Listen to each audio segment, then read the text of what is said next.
Hello everyone and welcome to Forts Tournament 14 2v2 Team Deathmatch.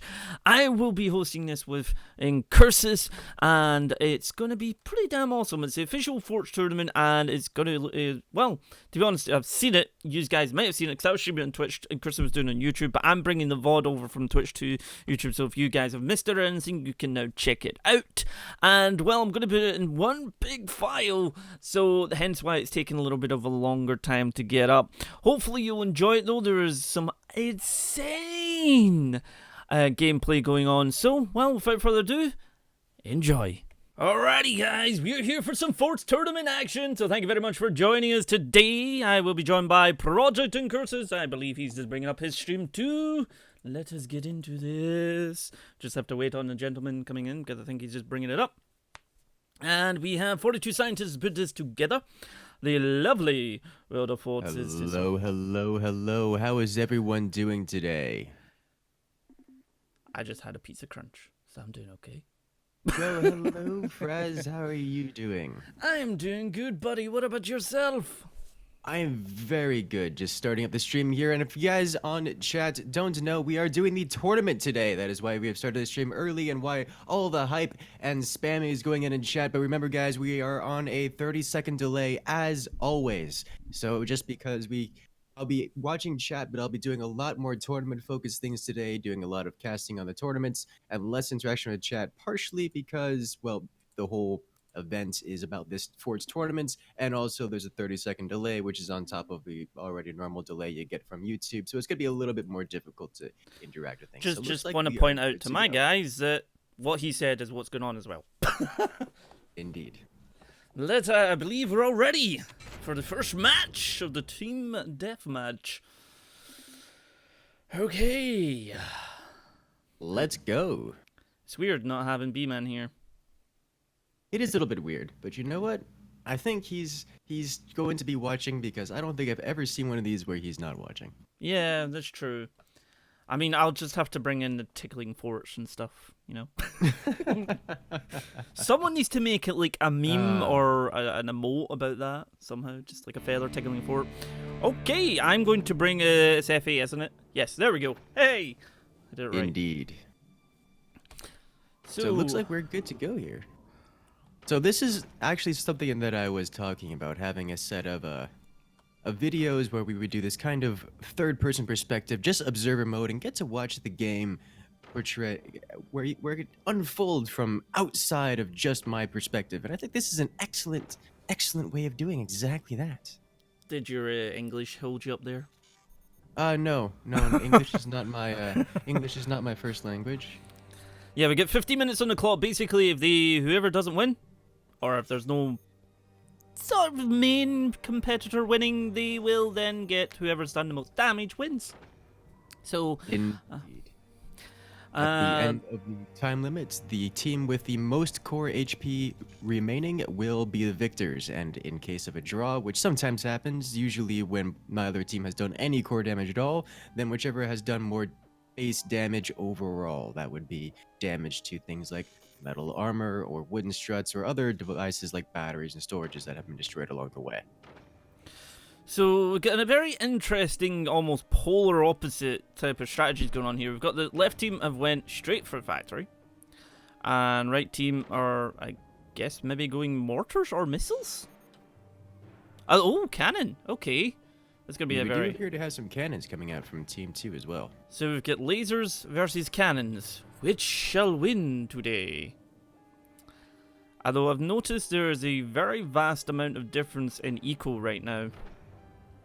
Oh yes, it looks like Team 2 is going very strongly for the a very swift rush. They should have the weapons out quicker. Notice they only have 3 mines, but Team 1 over here does have their technology down. They've gotten a lot. Well, honestly, it looks like Team 1's just much further ahead. They've gotten significantly greedier. You can see that they've sold off and redesigned most of their bases, including almost all of their metals, something that Team 2 has not done. And for it, they've managed to keep up and actually get slightly ahead of Team 2. Well, Team 2's otherwise extraordinarily greedy rush. Team 1 has more economy, more options, and The only thing they're lacking right now is defenses, but there's much further ahead in terms of actually getting weapons out. I can't really tell. Like, it feels like whoever gets the first shot off, and if it's the right shot, they'll win. But because if the cannon, if they twin shot one of the cores, it'll just go down. Particularly because we've got a hanging fort. If they hit like that top area just underneath where the flak is, that'll just drop that core down. Indeed, but remember that these players have a lot of experience in this game. These aren't new players. This is a Forts Tournament after all. Now this is a community tournament, so not everyone here is going to be a champion, but these are players that understand things like timings. They understand that come around the 5-minute mark, they need to have defenses that can sustain hits from lasers, sustain hits for multiple lasers, in fact, because this is a 2v2. So they should prepare themselves by that time, and they've got another minute or so before that time rolls around. Right, so we got top base has got the laser going down, and top base on the right side's got the cannon going down. Laser's slightly ahead in timing. Cannon's just behind it. Is the cannon? Which one's got are they both the same amount of build time? They do have the same build time. The only difference is in the cost, and for that reason, the cannons typically come out faster, just because you can build more of them or stop them or build them earlier just by virtue of not having to wait for more resources to come out. Should be interesting to see how this goes. Now, it is worth noting that this is in fact a 20mm cannon, which does have a faster build time than the standard, I completely didn't notice that.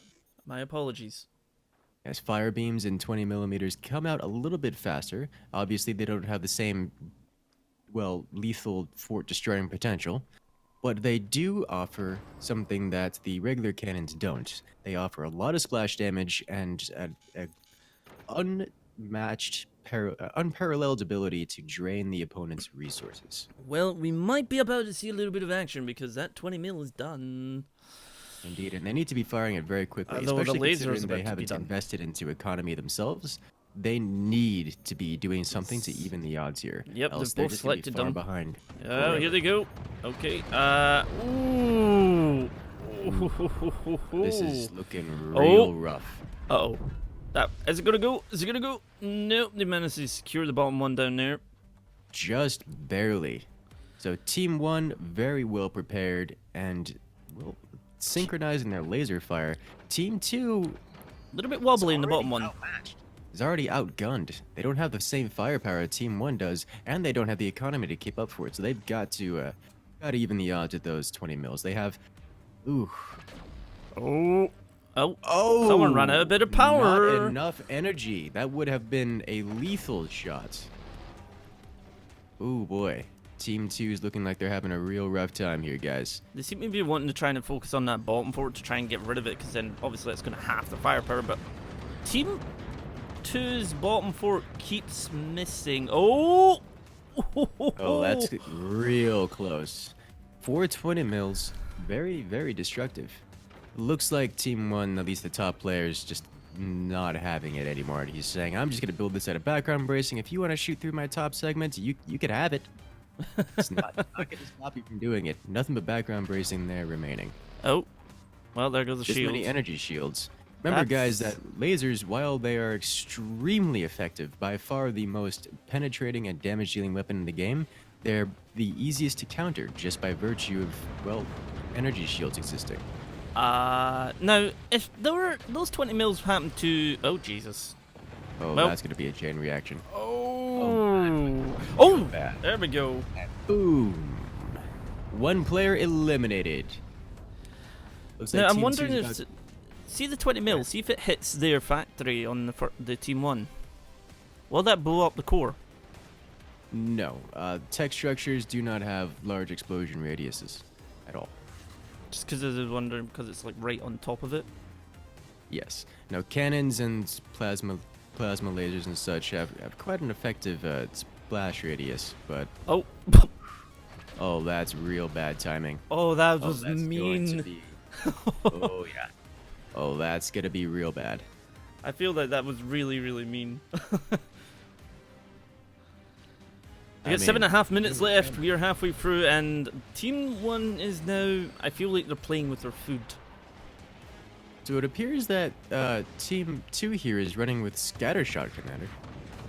For those wondering, the Scattershot Commander makes the spread fire on all of their weapons much larger, so that all of these 20 mils will be a bit more inaccurate. But once the Commander ability has been activated, then it tightens the spread for the duration of the Commander ability. So that actually explains the choice of the 20 millimeters. Once the Commander ability is activated, then the 20 millimeters become a very precision weapon and actually deal more damage than the regular cannon does, and penetration worth of damage once it's been aligned and the Commander ability has been activated, that is. I'm very surprised that he's holding on here, but not actually placed any additional mines down. Uh-oh. There goes his economy. Oh. Indeed. Oh. Oh dear. Oh, and the fire beams to counter the 20. Oh, this is gonna be real bad. Yeah, he's slowly losing out on the economy game, and it's falling apart. And his only weapon remaining is a 20 millimeter, which doesn't have that comeback potential. At least, not nearly as much. It looks like Team 1 here is having some angling issues. They're having to redesign their bases and such just to be able to fire at Team 2 here. Oh, if that just focused on that laser, that could have been quite devastating there. But oh, well, there goes that. Oh, there goes the last remaining weapon for Team 2. Now he has And out again comes some connected more. to the bottom. Whether or not he's going to be able to hold that remains to be seen, because well, Team 1 wants in. They want to come say hi, and they're not bringing tea biscuits. Oh yes. Remember that he's built out of background bracing, so most weapons will pass through. The exception to this is lasers, meaning that Team 1 can at any point just shoot that, well, connection to the bottom base and remove anything he has apart from there. Well, it looks like Team 1's still having energy issues. Hello, Shikin. I see you.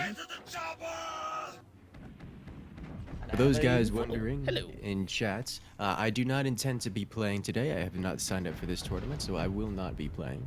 No, I asked him, but he was like, "No, Frazzz, you can't aim." I was the first person to shoot down a nuke with a cannon. What? Is that not? That's another 20. Ooh, that looked nasty. It is also shut down by an EMP, which is very unfortunate for him. That's gonna delay, and delaying is not a great time for him right now. I suppose he has got 4 mines going now, so he's got a little bit of a extra bit of mineral income, but I'm not sure that's going to be enough. But Team 2 is definitely having a lot of energy issues still. That was a thread the needle moment if I ever saw one. Oh yes, and I'm not sure which is worse. Is the extra fire damage or missing the turbine?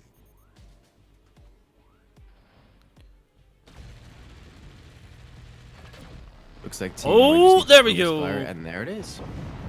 Just as I was saying, they managed to line up that shot.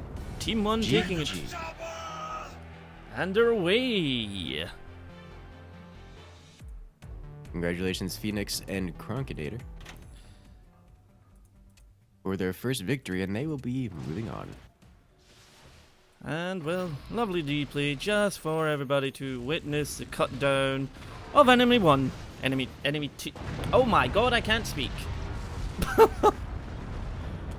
One of these days, we will learn English. What's English? Well, I don't know, because I certainly can't speak it. I just speak Frazzlish, you know? Sounds about right to me. Alright guys, so we're going to be going ahead and setting up the next lobby. Give us a Lobby moment. Welcome to time. Tournament Times, and this is the moment where I can actually interact with chat. I was asking if we see Frazzz playing. No, unfortunately. Frazzz and I will not be participating this time. We are just here for commentary and for trying to speak more or less English at each other. Fun fact, I actually When I get introduced to Incursus, it was actually through my Fort Survival series. Sounds about right. And you won. But of course. You demolished, I've forgotten his name now. Quickscover. How could you Yes. forget Quickscover? I was about to say Quitzer for some reason. Well, his name is a little bit difficult to pronounce. So yeah, that's Incursus. I met him through that, and it was pretty cool. It was pretty cool, and Incursus he's got great mannerism and everything, so it's always fantastic to do streams with him. Hey, Frazzz. What? Kronk has pulled the lever. No! No! Why would you do that? Thank you, Ryoko. I'm not gonna be able to pronounce that correct. That is way too many not consonants next to each other. I'd also like to just say hello, everybody, and the new follows that have popped up on Twitch. I hadn't had a chance to because obviously we're in on the castingness. Incursus is a golf caster and Frazzz is a soccer caster. I mean, I don't even like football. All I can think of is the the tennis caster. What was it? I was watching. I forget which tournament it was for the tennis tournaments. Wembley? And I Maybe. don't remember which one it was. Maybe I can't remember if it was the U.S. Open. I don't think it was something U.S. because the guy had an accent and had an extraordinarily deep voice, like so deep that it was sometimes difficult to understand what he was saying. And it was impressive, and I just didn't want to stop watching just to hear what the guy was going to say next. I'm getting quite a few follows. Are you doing something, Incursus? Something you want to tell me? No. It's like every 2 No, seconds. I'm doing Get to nothing the... at all. Although my follow thing is get to the chopper. Gotta love a little bit of Arnie. So up next we have, I believe it's Genesis team versus... How the hell do you say that? Tawarishi? Tawarishi? How the heck do you say that? Well, that I don't know, but I have since given up on attempting to interact with the team names because they don't actually have the list of players associated with the team names. They've created the team name and then didn't list the players in the roster. Oh no, neither they did. Okay. So that makes it very difficult for me to cross-reference anything. So I'm just gonna give the teams as they are, or at least the players as they are. We have Wolf and Vitaly versus Lavin and Something. the game has started, guys. So we're going to go ahead and kick this off just as the nuclear launch comes in. So let's go ahead and get this going. Do. Alrighty, let's. Quite a large map here, and this is going to make for some interesting plays. Now, this map tends to work, at least in larger maps, tends to work more in favor for the lasers, so you don't have to worry about the cannon variants, and things like swarm missiles become a little bit less common, as the larger space that the missiles have to fly across, the more time for anti-air more time anti-air has to bring it down. So it makes missiles not a common choice on this map, but they are fully possible. But you just have to be extremely on top of your map suppression. Well, you have to put it this way, like anybody that I play with, considering BG, who I don't know if he's in the tournament or not, is usually loves these nukes. And he'll put nukes on anyone and then be able to hit anyone with them. Maybe it's just the skills. And that is one thing about nukes. If you have experience with them and you know how to use them, you can read the opponents very well and make sure that you fire them at the right time in order to get these shots across. Remember that it doesn't matter how large the space is. If the opponent doesn't have the ability to shoot down the missiles, then you're gonna land a hit. So speaking of missiles, Indeed, it appears that we have one player from each team that is going missiles and one player from each team that is going for lasers. Lasers and missiles, a classic combo. Lasers work very well versus all things that missiles do not. whether or not they'll see, because I noticed we've actually got Team 2 very kindly renamed themselves Terrorish Wolf and Terrorish Vitali. Yes. Vitali? That's quite convenient. Which is it's nice. It's good for us. Not as like this random person from this team. I was wondering there why the observer. I was like, why does it say OBS? But I'm using OBS, but then I realized it's observer. Well done. I do good at forts apparently. You did it, Frazzz. So have you seen any of these players play before at all in Curses? Because I know myself I haven't. Yes, I've seen Laven, I've seen Wolf. I don't remember if I've seen Vital, or Shy Exhaust. Oh.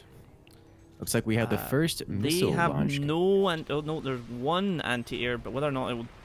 No. Oh, got a couple there, this but... is not prepared for. Ooh.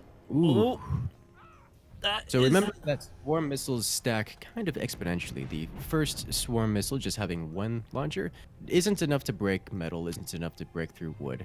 But two of them breaks just about one piece of metal, assuming that it lands all in one spot, like what happened here. We've got, it seems to be we've got Team 2 actually upgrading one to a nuke, ready to fire, and Team 1 is putting in a laser and a fire beam at the same time, although if he cannot take that nuke out, he's...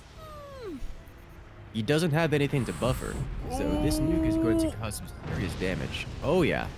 Ouch. Without any kind of spaced wooden armor, Hey, Bob. or anything to detonate the nuke before it actually hits the core of the base, then that's going to deal a massive amount of damage to everything on the inside. You notice how he had to repair everything. His core has been taken out, and he actually lost some of his gunners and internal structure. Here comes another one.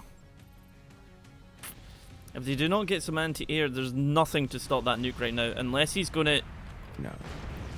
They're aiming it right at the corner there to try. Although, that was a good hit though. That was a good sort of fire back there. It was, but without the nuke, and it's only really just taken off a little bit of outside armor. If we notice that top base from Team 1 here has gone straight for the laser rush, and I imagine this is part of their plan. They've attempted to use missiles to get rid of anything like energy shields, and then they're going to use the lasers coming out of this player here in order to finish Yeah, I off the noticed that Team 1's top base had just like literally went straight laser, straight fire beam, and well, that will essentially slice off. Is that a laser shield? That is a shield there on top base, but you know, there is missiles and potentially 2 nukes coming from the left-hand side. Indeed, it appears that... Oh, that's going to slice his base off, and that might just be a double kill here.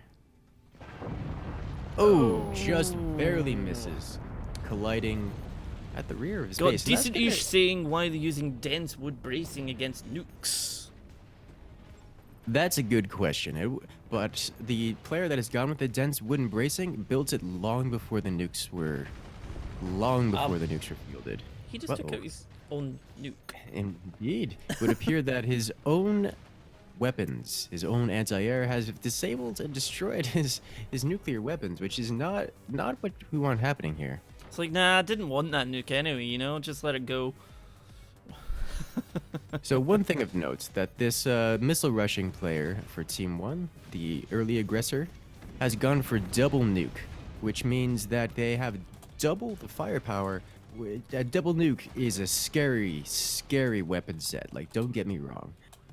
But it does permit, it's a little bit more risky, it does permit Team 2 to fully defend the nuke without much anti-air required. You notice this one flak is likely to be able to defend against both nukes. Oh, Actually, no. Or it's just going to go straight across. Here comes the second one. This might be... Oh, there we go. Okay. That worked out okay. Shut down. But that laser is... It's gonna not... That's gonna... Oh, never mind. I love how the top base on the Team 2 is just casually burning away. Oh, he's trying. Oh! Will that do it? And this the chain reaction from the plasma cannon. And there we have Team 1, which is Lavin and... Is it Shyox? Indeed. Lavin and Shy. Moving on. Congratulations, victors. Lovely big explosion. 9 seconds. Ah, so the actual... that chain reacted. Yes. And with a laser. Very nicely done. Very nicely done. So one thing that chat may notice here is that the matches that we're going to see for the tournaments are going to be much, much faster than most that you'll find out in the wild. And that's just because the players are a lot more experienced at fielding weapons and destroying enemy forts. Whereas a lot of matches that you'll see out in the randoms will go for 15 minutes or longer. These have a 15-minute time limit just because no one ever gets past 15 minutes.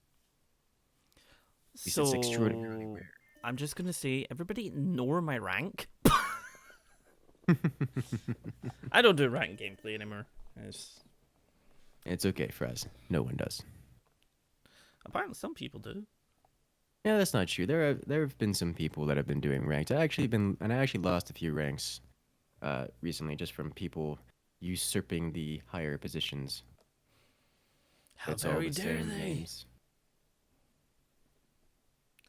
Good luck for the next challengers. So the teams that we're going to be having coming up are, we've got, I believe it's Hambrace versus Meme Catchers, whoever they might be.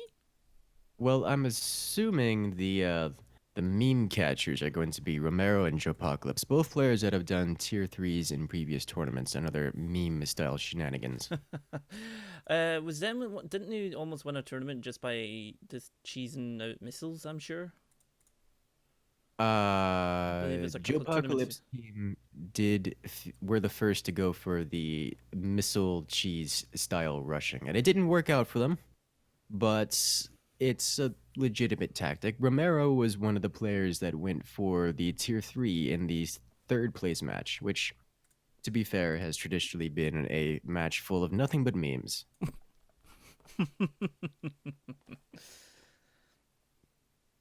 That is a very high ping from Romero.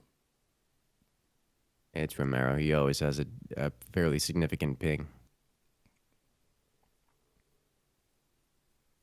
I suspect that the dedicated server here is a bit far from the usual group, which is not a surprise considering the French audience we have here today. Not entirely sure, Tachi, if you'll actually see tier 3 done. I don't know if is there enough time to do it. Tier 3? Oh, absolutely. I mean, you can get a solid tier 3 mortar out in like under 6 minutes, by far, easily. Like 5.5. Also depend on the Most map. of 5, really. Oh yeah, so I mean, tier 3 is never a good option to do. It's just an option that's possible. Okay, so we got Beef Woman and Burrow Deck. Beef and Burrow versus Romero and Joe. Let's do this. Let's begin. Tachi, I'm not even sure. Incursus is the one that can do tier 3. I just follow him and I usually screw it up and blow up my own core. Remember, that's the first step of tier 3ing. Blowing up your own core. Learning from your mistakes. Ah, yes.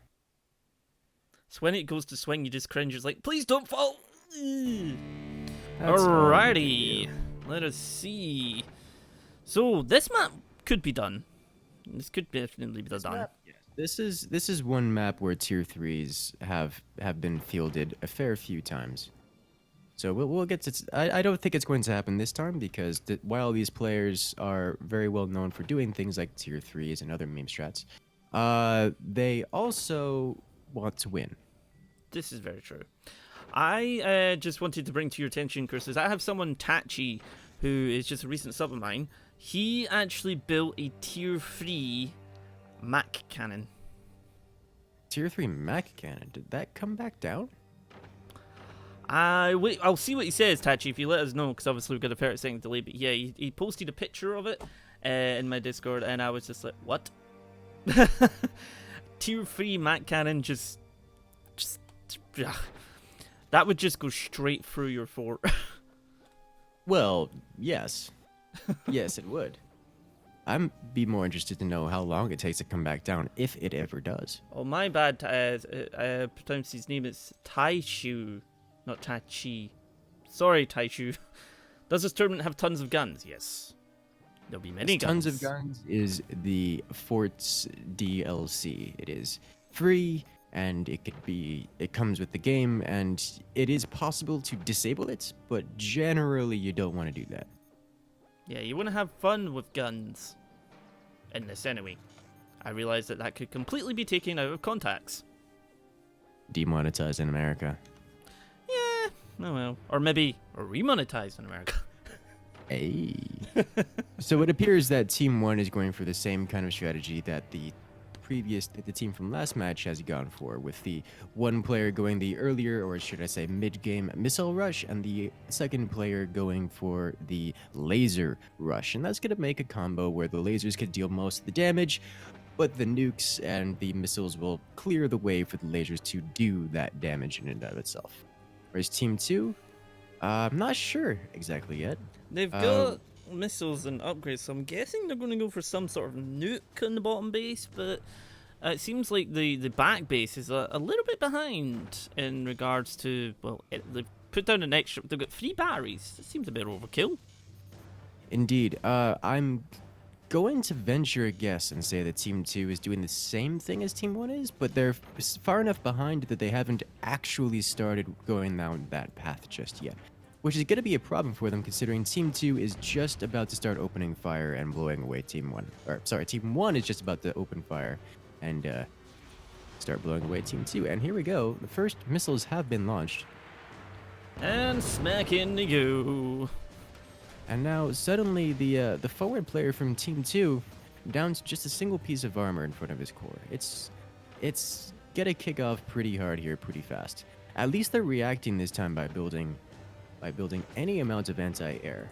Notice we have players started to work out for this, but he hasn't raised his base, and suddenly this player's base is just about to start collapsing. That's an extraordinarily red racing there, and are we going to see a That's self-base dangerous. That collapse is in a Forts very, tournament? very dangerous. I haven't, honestly, I did not expect a player to be so... Okay, so he is trying to balance his weight out. You can see he's building a ballast, a counterweight, to try to fix it. But it's looking pretty rough there.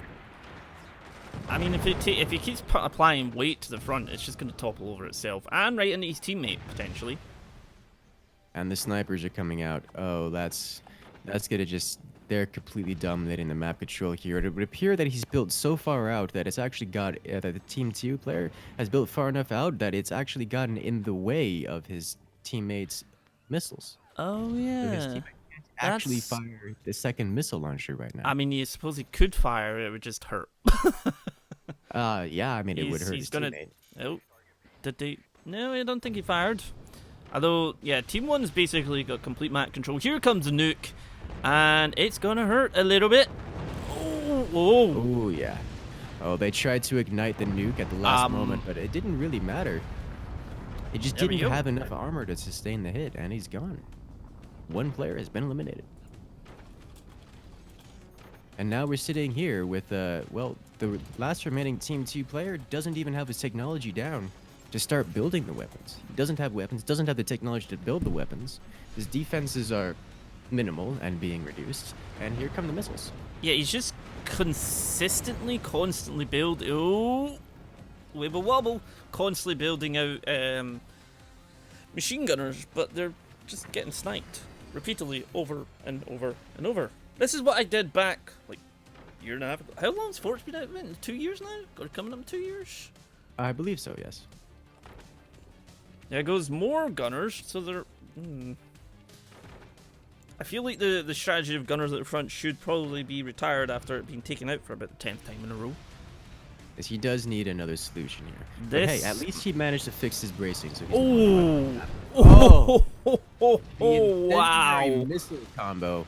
Oh, that's a rough one. Suddenly everything is on fire, and Everything is on looking fire. real rough.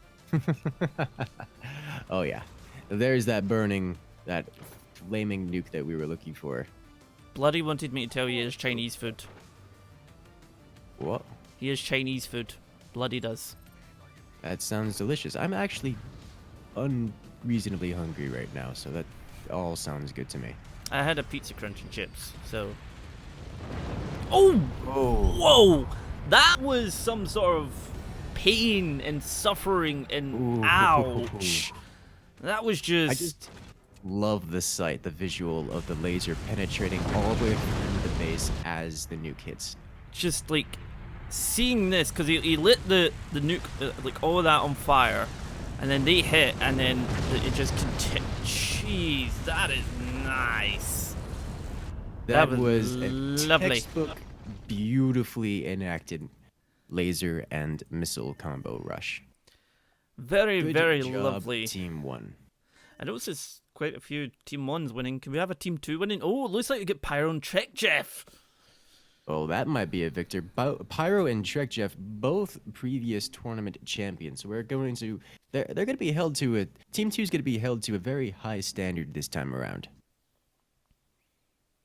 But it looks like, well, they're facing off against the Team 1 made of Glueflex and okay, let me read this one for a moment.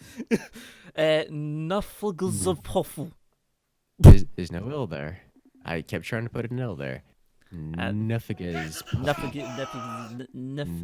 Puffy. I'm calling him Puffy. Nuffy Puffy. What's Pyro trying to do? 5v3, really? That always Now, he's flexing. He's flexing. Both of these players, Glueflex and Puffy, have been on the ranked leaderboard for some time now. I do recognize their names. And they are actually higher ranks at this point than Shark Jeff and Pyro.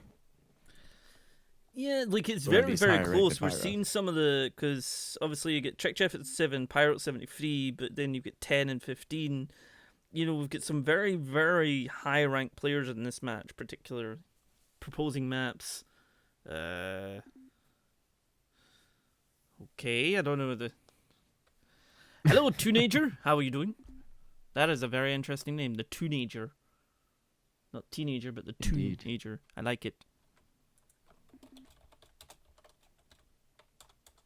All right, looks like we're going to be starting off once more. Pull these up. So this time I'm actually, if I were to venture a guess, I would expect Team 2 to come out on top of this one. Now, well, you've just jinxed them. Who knows? Find out next time on Dragon. Never mind. It's entirely possible. If it was Dragon Ball Z, we wouldn't find out for a month. Burn. So we've got Team 2, Middlemine, top bases went with Flak, or I can never mind the things, I just remember the guns it gives you. Armory. That one. And bottom base is when... No, not Factory. Ah!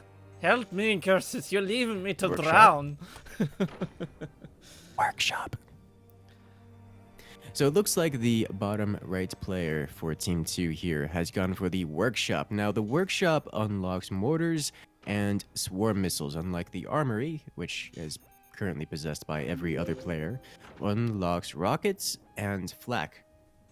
Now, the Armory, because it unlocks flak, is generally considered a more defensive option. It's great for, well, blowing things out of the sky, such as all the weapons from the Workshop. Just want to namely say the thank you very mortar much, and the Teenager, swarm for missile. the amazing Now, on this map, you notice you don't have sub. a lot of... Thank you very much. If you have Discord, make exposed, sure you are space signing up for on the Discord. foundations Connect that Twitch up, swarms looks and it'll can be give you a placed on. VIP access. However, there is a spot And, well, you can use the right Smasher down for here on this Life little lip icon, where a swarm missile can be which placed. is It's a this. single little place.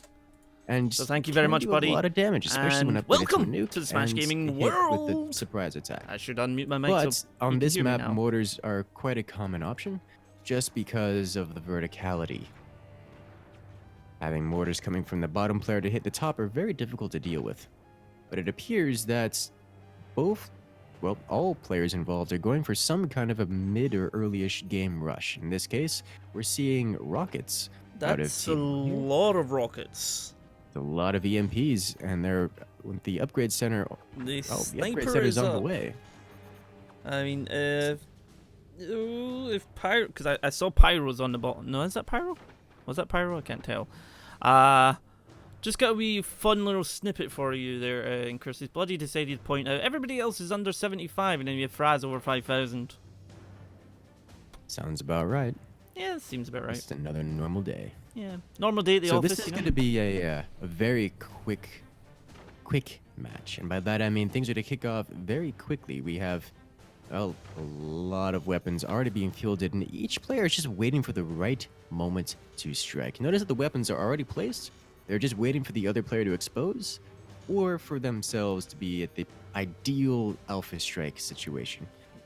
We've got some missiles going in at the bottom base. There are some swarm missiles. Both bases on the left-hand side in Team 1 are built free missiles, and now they're going to sort of upgrade. That's going to hurt if they get through. I mean, there's one flak at the right-hand side. It's not enough to take that many missiles on. What do you think? So, the rockets that we're going to be seeing, the biggest, well, counter to them is going to be the snipers. Keep in mind that while the rockets hurts, they hurt a lot, just one flak is going to be enough, well, can take out a single, well, volley of the rockets. Oh, there comes a salvo. And hitting there, now they've, well, oh dear. Alright, Yeah. Looks like they're going to focus fire. The bottom player is not going to have enough economies to sustain these kind of hits. They're going to need a little bit more, well, a little bit more anti-air, and they need to be super active with the sniper right now to shut this down long term. Yeah, they need to like start Cannot using. be taking hits like this. Oh, right. So saved him the salvo from there, but he's really not. He's not using the sniper at all, which is surprising. Did he forget it's there? Got Team 2's up, or his ally actually placing down some gunners in order to try and take him, give him a little bit of support. And indeed, that's exactly what he needs to do. And it looks like he's trying to build more snipers because he knows what he needs to do about it. But Team 1 is being very aggressive. Oh god, that is not going to hold. That another maybe one or two salvos. If he doesn't get that repaired quick enough, that will go down. But I'm very surprised why he hasn't used his sniper, even though they're completely out in the open. Well, it's not out in the open anymore. Oh. Yeah. Now you see, this is what I was saying. Like, these rockets you see here are completely exposed, can be sniped, but have not been sniped. Oh yeah. Nice shot Like coming in that. there from the That's top base of Team 2, completely removing basically all offensive apart from one rocket. Welcome to secondary explosions. And that's going to give his teammate a little bit of a breathing room, but if he hits that battery at the back, that's going to hurt. Oh yes. So now it looks like that Team 2 has earned themselves a little bit of breathing room. The rockets are still exposed and still vulnerable. Oh, that'll do it. Looks like Team 2 has survived the onslaught just long enough, has fielded far superior firepower. And Team 2, I get the just feeling trying to survive. I get the feeling that might be Pyro. Yes. He likes his lasers. He does I like get his the feeling that bottom base though is literally just building out sacrificial armor right now, or sacrificial wood, to try and just alleviate some of the issue with missiles just now. Well, no, it's Trek Jeff is actually up top. Never mind. Same thing.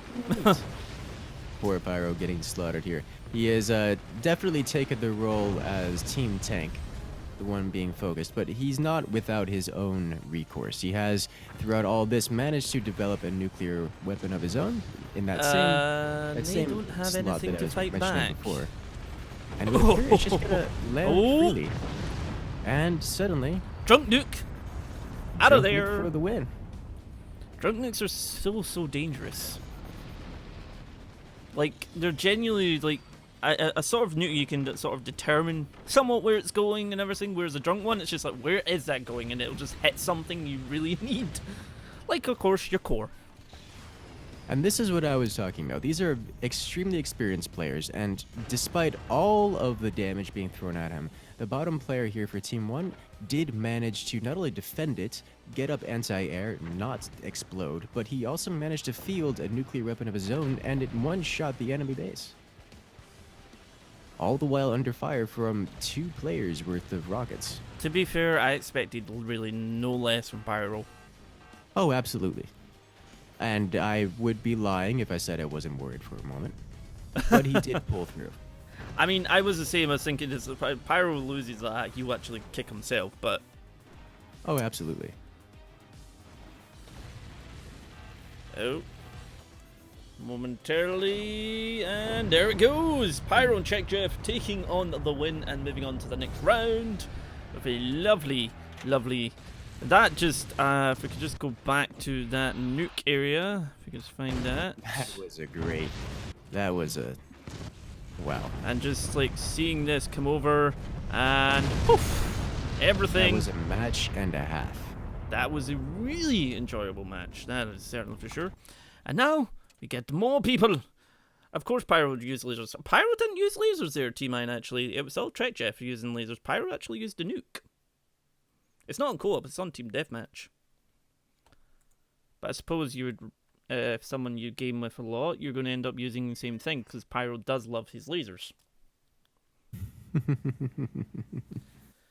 But it's definitely see if this is going very well. And it's also, I think, when all the players are sitting ready, it's because there has been some Forts tournaments we've run, and it's like it's me and you trying to, as B-Man puts it, rounding up the cats. And it is, That's a good way to put it. There's a lot of downtime. But this seems to be, I'm going to touch my desk right now, it's made of wood, seems to be going pretty well. Wants to play Wingman. I used the gun that's now been nerfed in Apex. Have you used it yet in Cursus? Yeah. I like it. I don't like it. It's hardly, the change is hardly noticeable, to be honest. I'm thankful that they nerfed Blinking Peacekeeper so it can't be used as a sniper from 400 meters away. It didn't touch the range of the Peacekeeper. I still reach out. I still one-tapped. Was playing last night. I still one-tapped someone about 150 meters away from it. With it. Like they had, the only thing they nerfed on the Peacekeeper was the. I know this is not Forts talk. Give me a moment, guys. I got it. I like reading patch notes, but no. So the patch went out like 3 days ago now. I've been playing with it for a while. And the Peacekeeper didn't have any range nerfs. The only thing they nerfed on it was the rate of fire. Yeah, the shotgun bolt as well got changed on it a little bit, didn't it? Like the add-on. They reduced it by about 10% rate of fire. I know there's a big change apparently coming when they launch like season 1 or whatever. Right, I believe someone has pointed out to me that we have a rank 1 player in team. Indeed we do. So that is going to hurt. And it'll be interesting to see, like, you know, rank 1, that is in the world we're going to be having here. So let us... Rank 1 Forts player right here on Team 1. Now, Team I don't 1, know yep. which one of these players is which because we don't have that technology available to us. Yeah, they really need that in. I'm not seeing, because we need one of them to select a gun, but rank 1 player in the world. Let's see how this goes. This is going to be I'm interested to see this. We've also got Vladimir. You know, Russia's here, you know that? With Toffee player. Vladimir and Toffee player, both players I've seen around here before. Right, so we got sort of the bases going for almost similar things apart from Team 2's first base. Like everybody's waiting for the same technology apart from Team 2's first one. Guessing he might be preparing for missiles? Oh, that's unsure. We'll see in a moment. Oh, well, we have Team 1 here going for missiles and lasers. The classic combo. And actually, this has been a pretty consistent combo for the entire tournament this time around.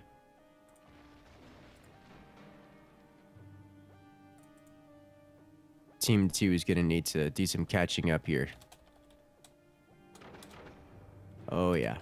We notice here that the Team 1 missile rusher has actually sold off his workshop, meaning that he can get out his upgrade center that much faster. It actually shaves off a good 20 seconds off the upgrade center resource amassing time. So that'll get out his weapons that much faster, and that'll be important here as it puts him noticeably ahead of Team 2. So Team 2's missile rusher is just putting down his first swarm launcher, which is far cry away from having 2 down and an upgrade center. See where he's put his factory and upgrade center? I feel like that might be Yes. nicked by the missiles. Oh yes, he's definitely going to have to sell those off. I imagine he's going to do that after he puts down a swarm launcher and then upgrades it to a nuke.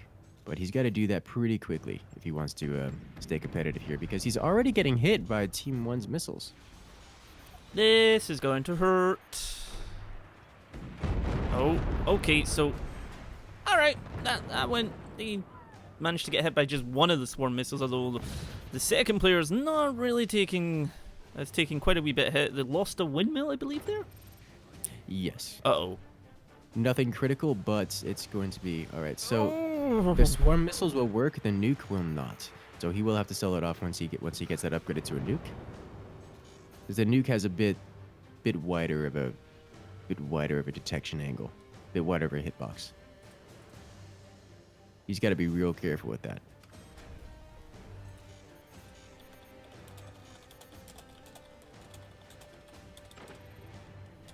Looks like the Team 1 forward base also selling off the workshop just to get out the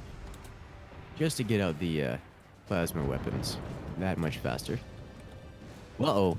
It looks like Team 2 here has got a little risky, decided to place down his first laser before defending it. And it put it out in the open, and it got immediately sniped off by Team 1. That's going to put him very, very far behind. Lasers are not a cheap investment, especially ones that just get lost instantly. Here Whoa. comes a nuke. Here comes the first nuke launch. Oh dear. Oh, he's trying to snipe it, but that's gonna hit. That's gonna... Ooh, Sandbag mostly taking a hit there, actually. Indeed. So this player has managed to build out a bit in front, and it detonated the nuke far enough away from his core that it didn't take any critical damage. In fact, the repair cost, because there's so little metal in the way, is going to be minimal. So that was a successful defense despite getting hit by the nuke. Now the question here is... Ooh, That... risky. Ooh, that is a very, very close... Very close to hitting. He's putting in some sacrificial armor, but... Oh... Close, but no cigar. Also, in Cursus, Almost. you gotta do something for me. What's that? Say happy birthday to Bloody. It's his birthday today. Happy birthday from all of us to you. Happy birthday. A bloody day to you. Oh, that was brilliant. Although in saying that, we now have a lot of bloody action going on with nukes going left to right. Oh, never mind. There goes a laser. Ooh. Looks like laser just went straight through. Just blowing clear through what little defenses remained of Team 2's top base. So now we've got these guys here, and... Well, I kind of feel like he might be a bit dead. A little bit of a disadvantage. Uh-oh. That The might nuke have... has been ignited. Oh. Well, there goes... Oh, there we go. That was a super quick match. Why, yeah, that was a... 5.5 minutes. They assisted their own demise in that one. Just doing that, I want to see setting the replays here for this. setting that on fire there, which did not help matters. Hitting in there. Ooh. Then the missiles coming through, causing a little bit extra damage to rub salt in the wound. Then the laser just firing to just end the suffering. That was a bit rough. That looked sore. That looked very sore. Now in Curses, I will be back in a second, so please do not scare the people watching. No promises. I'm Maybe. a very scary person.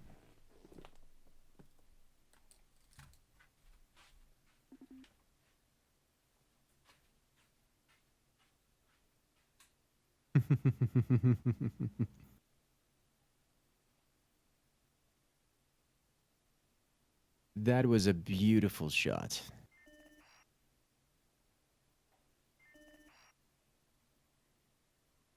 Now these are the kind of plays that we're here for, guys, and this is this is why I like Forts, to watch these kind of higher skill plays that just come in and just clean everyone out. This makes me happy.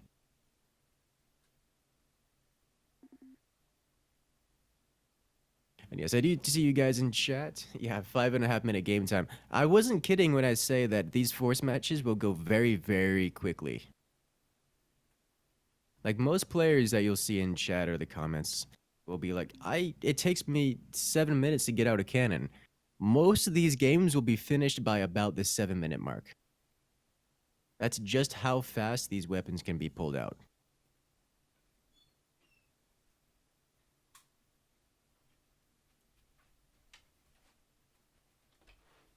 The fire beam just ignites the nuke but doesn't destroy it. So the fire beam does destroy the nuke as it does with the swarm missiles.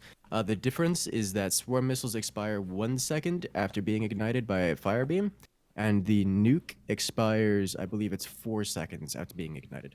Now, unfortunately, the nuke travels roughly the distance of every map possible within 4 seconds. So unless you're on some hyper-modded map where it travels, where the map is just super massive, then it's just igniting it at any point is going to cause the nuke to hit your base while being on fire, which is not something you want to experience. I'm back. Welcome back, Frazzz. Did you scare anybody? Probably. Well, they can just deal with it. Can have their nightmares later on. Yeah. It looks like one of the teams is having some Do we have a team that's scheduling missing? issues.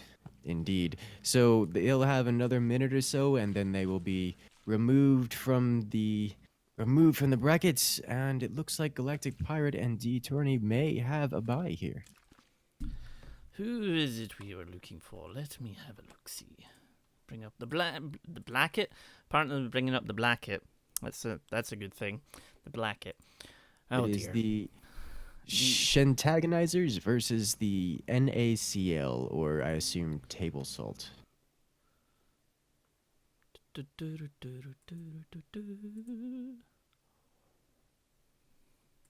Sodium chloride. You're orbiting the wound and it's gonna sting. Is this only being streamed to YouTube? No, in fact, it is being streamed to Twitch, where there is not many viewers, but, you know. It means it's on Twitch. Yes, it is on Twitch. I am both streaming to YouTube and Twitch via the Glory That Is Restream, and also Frazzz is streaming on Twitch, so you could check out his view as well. As it appears that the second team, NACL, has been officially disqualified. Congratulations on receiving your bye. So we'll be moving on to the Full Force Rockets versus the Suicide Bombers. Let's get them in here real quick. If they're there. If they are present, yes. And this will be the second to last match of the round 1 matches.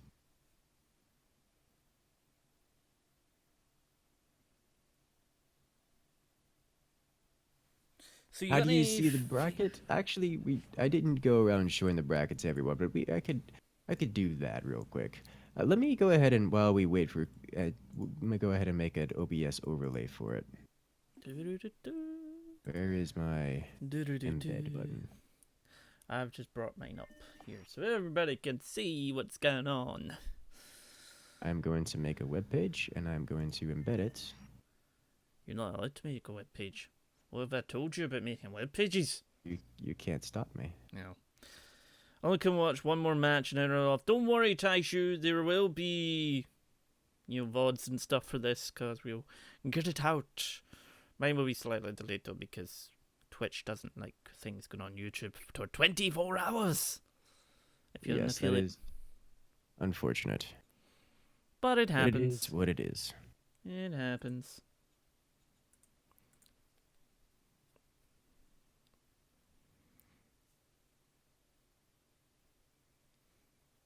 Why would you want to know who wins when you could just watch who wins? Maha! Zoom in. Zoom in? Why do I gotta zoom in? Zoom in? I can't actually zoom in. Oh, we could actually do this, I suppose. Oh, or not. That didn't actually work. Control. There we go. That's a lovely bracket for you. There's the bracket. Looks like it's... So we've got these guys. This team didn't show up, so they've got a bye. We've got full force rockets versus suicide bombers. Just gonna bring that back out to the normal area. And The reason I wasn't bothering so much with the bracket is that the bracket is it has the team names, but it doesn't have the player names in it, which makes it a little bit difficult to translate everything. Hello there, Race Team. I am doing well. How is yourself?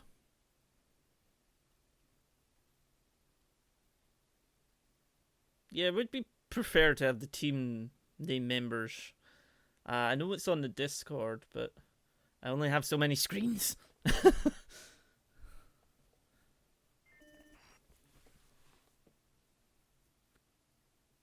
See if I can fix up the webpage real quick.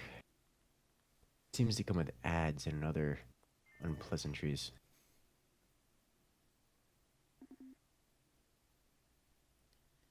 Alright, looks like we may be about to go with the next one. Hiroshkin. Let's see if that is... We've got a Tonix and Birch, or S. Birch. The Steam name is meant to match his Discord name. Alright, so it does seem to be... Oh, wow. There are some large pings. Oh yeah, that's rough. I'll be interested to see how that holds out. And, well... Generally, things at about 300 milliseconds is where the game starts to fall apart. Anything below that, you could generally build fine, and you could feel it, but it's not too bad. It's not going to cause any like game-breaking issues. So this After that becomes problematic. All right, so let us see who is doing what. Okay, so we've got a mine going in, a factory going in, a mine going in, and yeah, generally. Now this is an interesting map in that every team starts with a couple of miniguns. Now miniguns not notoriously powerful. They're generally sold off just because you need more than one of them to be terribly useful. But they can be used early on to do things like punish extra greedy builds, like a player who builds exposed wind turbines can be punished just by using the single minigun that you start with. But it looks like Team 1 and Team 2 going to sell them off for the extra resources and kickstart their builds into going a little bit faster, which is a fairly normal response. So I've got a question here for both me and Incursus. And they're asking, Race Demon here. Whoa, thank you, bloody, for the bits, buddy. you have the big gate. Oh, thank you very much. Cheers for that. But yes, Race Demon here asking both me and Incursus, when do we plan to play in a tournament so that we can see you guys playing, and when are you planning on doing that? Well, I mean, was there not time 2 tournaments ago we played? It was a 2v2 one. We played and we lost the first round. I don't remember which tournament it was. We did one. It wasn't too long ago. I don't think. Where Frazzz and I did a tournament together. Didn't go very well. You got a bit but annihilated. Yes, that exists. We could do another one coming up here. True. How about if there's But another 2v2, we partake? Indeed, but I think more interestingly, we have players that are going for different strategies than we've seen thus far. So it looks like Team 1 here has a interesting base design. I haven't seen something like this in a while. But we have a player, he's going for a very fast, very greedy cannon rush. Looks like neither player on this team has built any extra economy. So we're going to be looking at low economy, very swift weapon placements, and they're looking to end the game quickly, or at least deal sufficient damage to make up for their investment. Aussie, ping.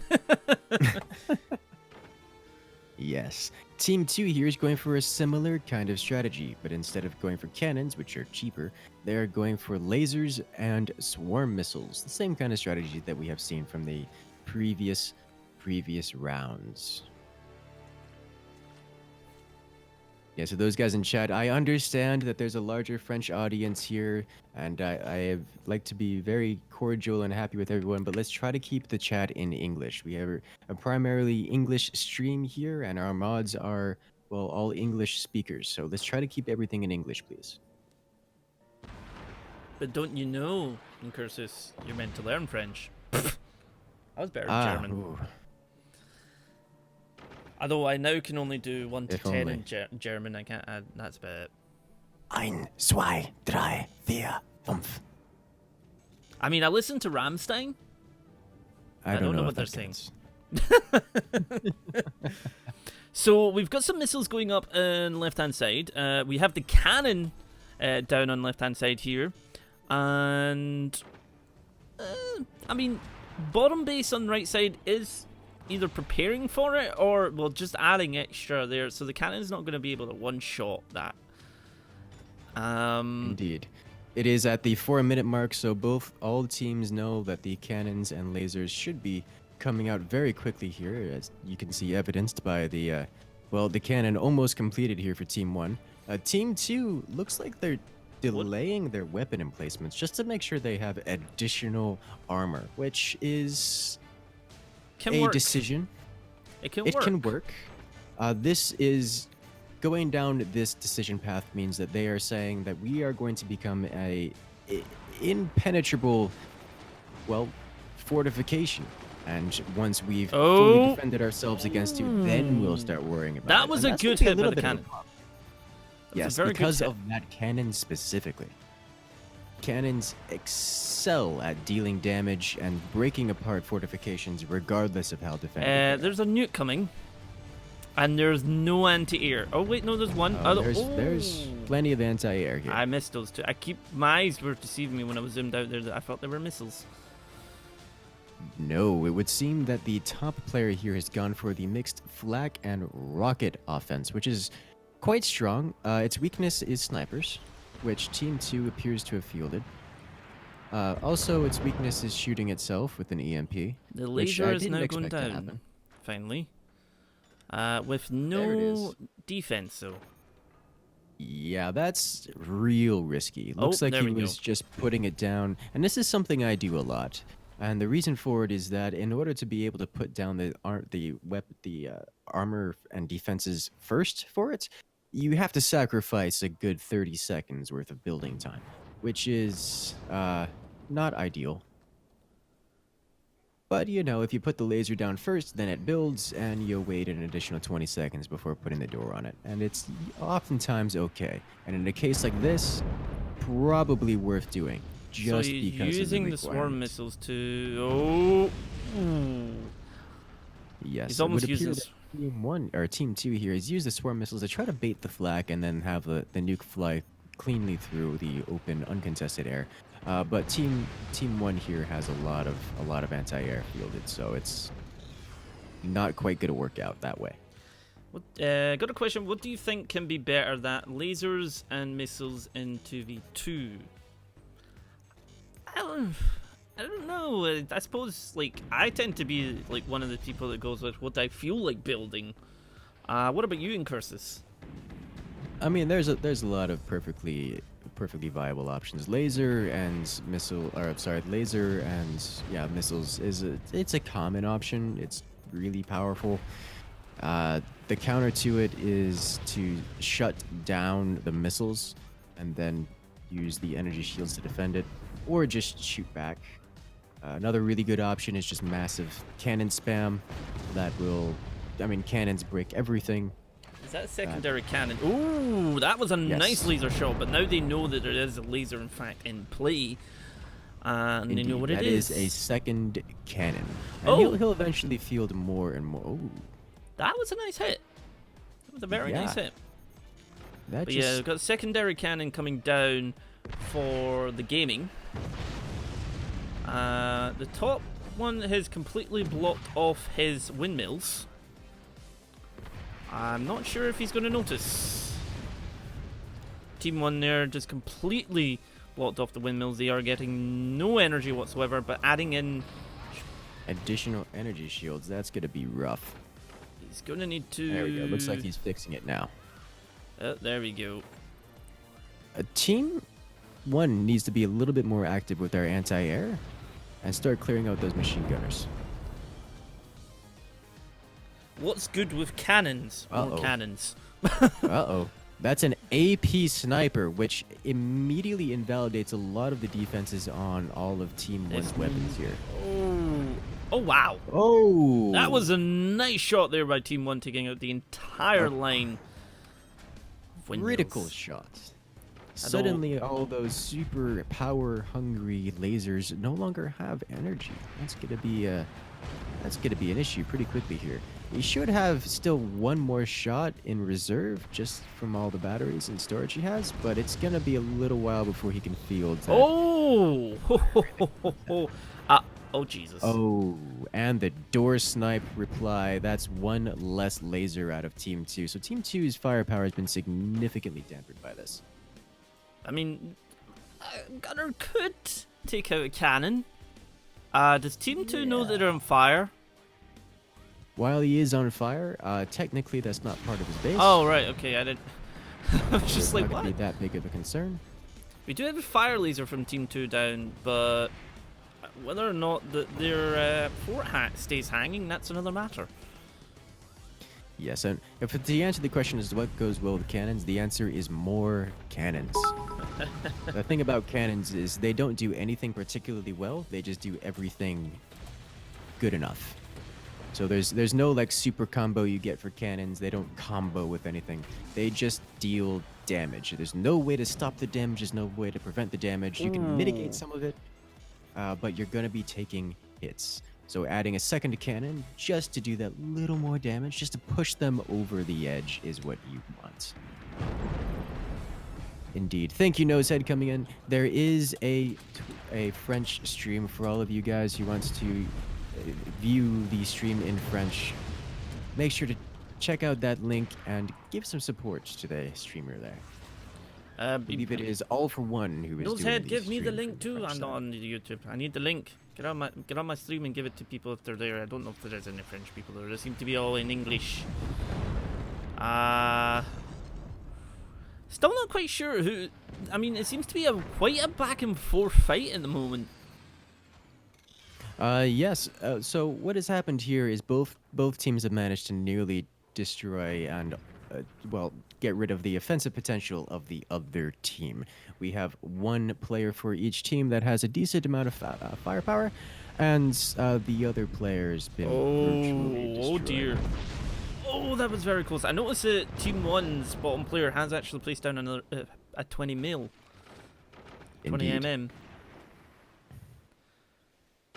We'll see if he's going to be able to capitalize on that. So the 20mm, not a game-ending weapon. It's a economy-destroying weapon. And I'm not convinced of the... Considering he already has two other standard cannons, a third one can add the penetrative power that's beyond recoverable. However, it's still another cannon, it's still another weapon, and can deal more damage. And really, that's what he needs. More damage. Oh, it is chopping through quite a wee bit, and also taking down half. They are dealing a little bit of damage there to the back technology. So hitting the technology structure like that, when it's building, doesn't do a whole lot. But the moment that you repair the technology structure, it costs a significant portion of the original value of the technology structure in order for it to be repaired. Meaning that if you're going to be spending 500 metal on repairing your technology structure, you're suddenly not going to have any metal to do other things such as repair. Ah, That's gonna okay, be a big that problem. might be a problem. Let And me just fix more that. importantly, Team 2 just took a hit to their core. Let me just... So that means that they have core damage. So when the timer expires in about 2.5 minutes, there could be a match here. You don't know who's going to win. I may have had a small issue because I believe Nosehead popped in to get the link, and because there weren't a mod on my channel, I didn't post the link. Oh, Nightbot timing people out. So right now, both teams have experienced core damage. Oh, there's 2 minutes left on the clock, though. Yes. This one might come We down to the don't know wire. which team has taken more damage, but we'll find out in about 120 seconds. Did you do that maths right? Yes. Yes, I did. I am confident in my math. I'm just very surprised. It's like the Team 1 has had 2 cannons and has never been able to properly smack down one of the cores. Well, what's happening here is he's not actually firing at the cores. He's just firing at the background bracing. So neither player has been able to field damage dealing, just, well, any sort of damage, which is what's happened here. They've had weapons and they're not using them. So they're just not doing anything here. Yeah, we got like his notice Darkhawk this is fired. mentioned here. I think the biggest problem the teams are having is that they aren't focus firing. They should be focusing on Right. targets so that they don't have a chance to build. Because you notice they're like going between them instead of like, right, they'll just hammer one of them. But it's not actually having that. We're in the last 60 seconds of this match with no clear winner at the moment. But I'm guessing with the cannons being fired, Team 1 may win this. Unless this nuke gets all the way through. Never mind. Yeah, guys, that is a French stream posted by Airfort Games. If you are French, or you want to see the French view, you can click that on and, well, have stuff that I won't remember. Or understand. Do you even know any French? Me, no. I keep feeling the guy's trying to, like, shoot the fire laser with the missiles, but it's just missing. Yeah, he did manage to get that combo off a couple times, but it's still just swarm missiles, which is a far cry from being able to destroy things like cores or armor. Oh. Oh, we're gonna find out. We're gonna find out. Oh, cannon just coming in last second there. Oh. Not enough. Team 1 wins off of core damage. The time has expired, and Team 1 has the most remaining core HP, meaning Team 2 will be eliminated. I really do love the victory music in that. Oh, yes. It's just so satisfying. Which, of course, guys, you can pick up the Forts soundtrack. B-Man is the man who does it. Although I don't have his link on me. Do you have the link to the soundtrack? The soundtrack? No, I do not have the link to the soundtrack. There we go. I've got it here. Jeff Van Dyke. There we go. I'm just going to post that in there. Do you mind me posting it in your chat as well in cursive? Help yourself. I should allow you to do that. Forts soundtrack, if anyone wants it. There we go. There we go. Thank you, Frazzz. You're very welcome. Because I actually do really enjoy it, and Jeff has actually done soundtracks for quite a number of games. I believe he's been... I think he did one of Assassin's Creed's as well, I think. I think. Let me just check this. Oh, Full Discography. Yes. Hand of Fate, actually. Another awesome title. I could be wrong. But yes, I will leave that there for you guys so you can check it out if you wish to. And we have Shikin, Bowser, Quantum, and Water Hazmat. Let us ready up. I'm ready up. I'm not there. Yes, Jeff Van Dyke is an amazing musician. And, well, he provides the music for Forts. We are now into the next match. And on one of my favorite maps. Let's do this. Welcome to Balls. Balls, they say. Aha. Alright, so we have a couple of other top-ranked players here, both Skidkina and Bowser. Team 1.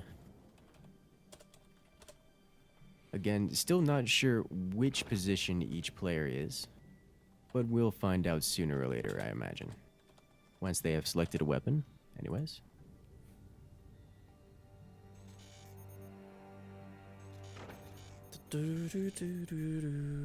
So when you contemplate, because this is one of the first maps I really enjoyed, what does your strategy involve when it comes to balls? That's a really weird sentence. Usually depends. Balls has a lot of strategies available to it. It's one of the more versatile maps. It's very strong for missile spam. You can connect to one of these outer islands, which most players seem to be doing right now, and then use those outer islands as missile platforms. Especially the central island, it is one of the premium missile silos or missile silo places in across every map, period, even across most modded maps, which is saying something. Additionally, mortars are quite powerful on this map just because of the verticality. You can do things like maneuver the mortars into the lower islands. We already got and use them Team to 1 fire from placing down below. the factory. And also missiles. Not factory. Is it? Yeah, that's a fact. The laser thing. Yes, the factory tech structure coming out of the bottom Team 1 player here. We've got Darkhawk actually mentioned in here. I'd join one of these tournaments, but they'd have to call my fort tip on over. I'm missing something. Tip on over? As in tipping over a fort? He would tip over himself. I'm laughing internally. See, Darkhawk, that was terrible. Even Incursus agrees. Haha. So would it appear that Team 1 here is going for the same strategy that we have seen previously with the swarm missile and laser combo. Again, these swarm missiles, it's 2.5 minutes in and are already ready to fire. What are And they trying Team to hit 2 with that sniper?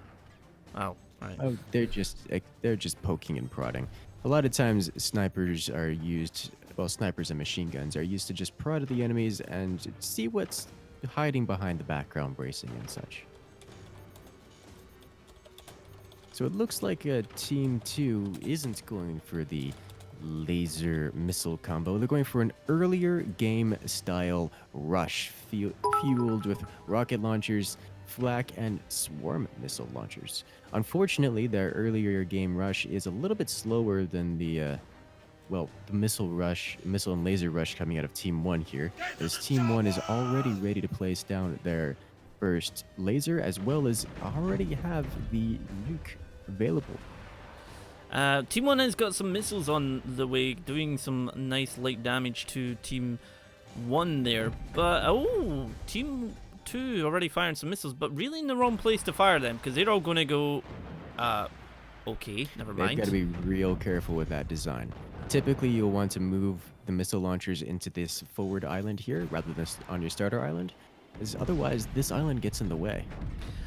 Race Demon asking here, is energy armor only used for lasers? No, you can actually, because it does reflect or holds out at 20mm, doesn't it? Or is that only commander? No, so the energy shield deflects all small arms and cannons. Now, cannons still deal damage, and small arms as well, still deal damage to the energy shield, but the energy shield will reflect up until its HP is destroyed. So things like 20mm will reflect off of it for a short time. I think it takes 3 shots from a 20mm will destroy the That is a nuke. Oh my! the energy shield. But the first 2 shots will reflect off the energy shield before the third one finally bashes it down, where the standard cannon will bash it down after the first hit. So that going pretty damn well there for that nuke shot there, and another nuke is about to come out that might, if hits, will end this core. Yeah, That's very much so Yep. a destroyed core. Now, people, calm down. We're watching a Forts tournament. Let all the anger come out in the players, not you guys. Jeez, calm down, guys. I'm about to have the nukes coming out of Team 1, and that should just finish it. Yeah, Looks that like Skitkina was the one actually manning these nukes, and ooh, the nuke managing to miss its target, but ooh, I don't think it matters. The laser's gonna come in to make sure that it's all nice, toasty. And there it goes. That was not the quickest, but 8 seconds more than the quickest, so pretty much annihilating them with the nukes there. And then, yeah, pretty much pretty much the... Congratulations, Skidkina and Bowser.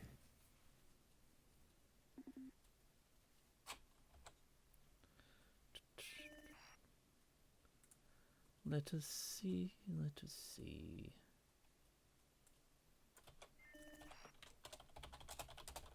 Yes, Rip Core. R.I.P. Core is gone. Alright, we're just going to have a quick look at the bracket again. Just to have a quick gander.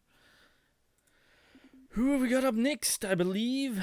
Is it Team YouTube versus Genesis? I'm guessing that's Felix and...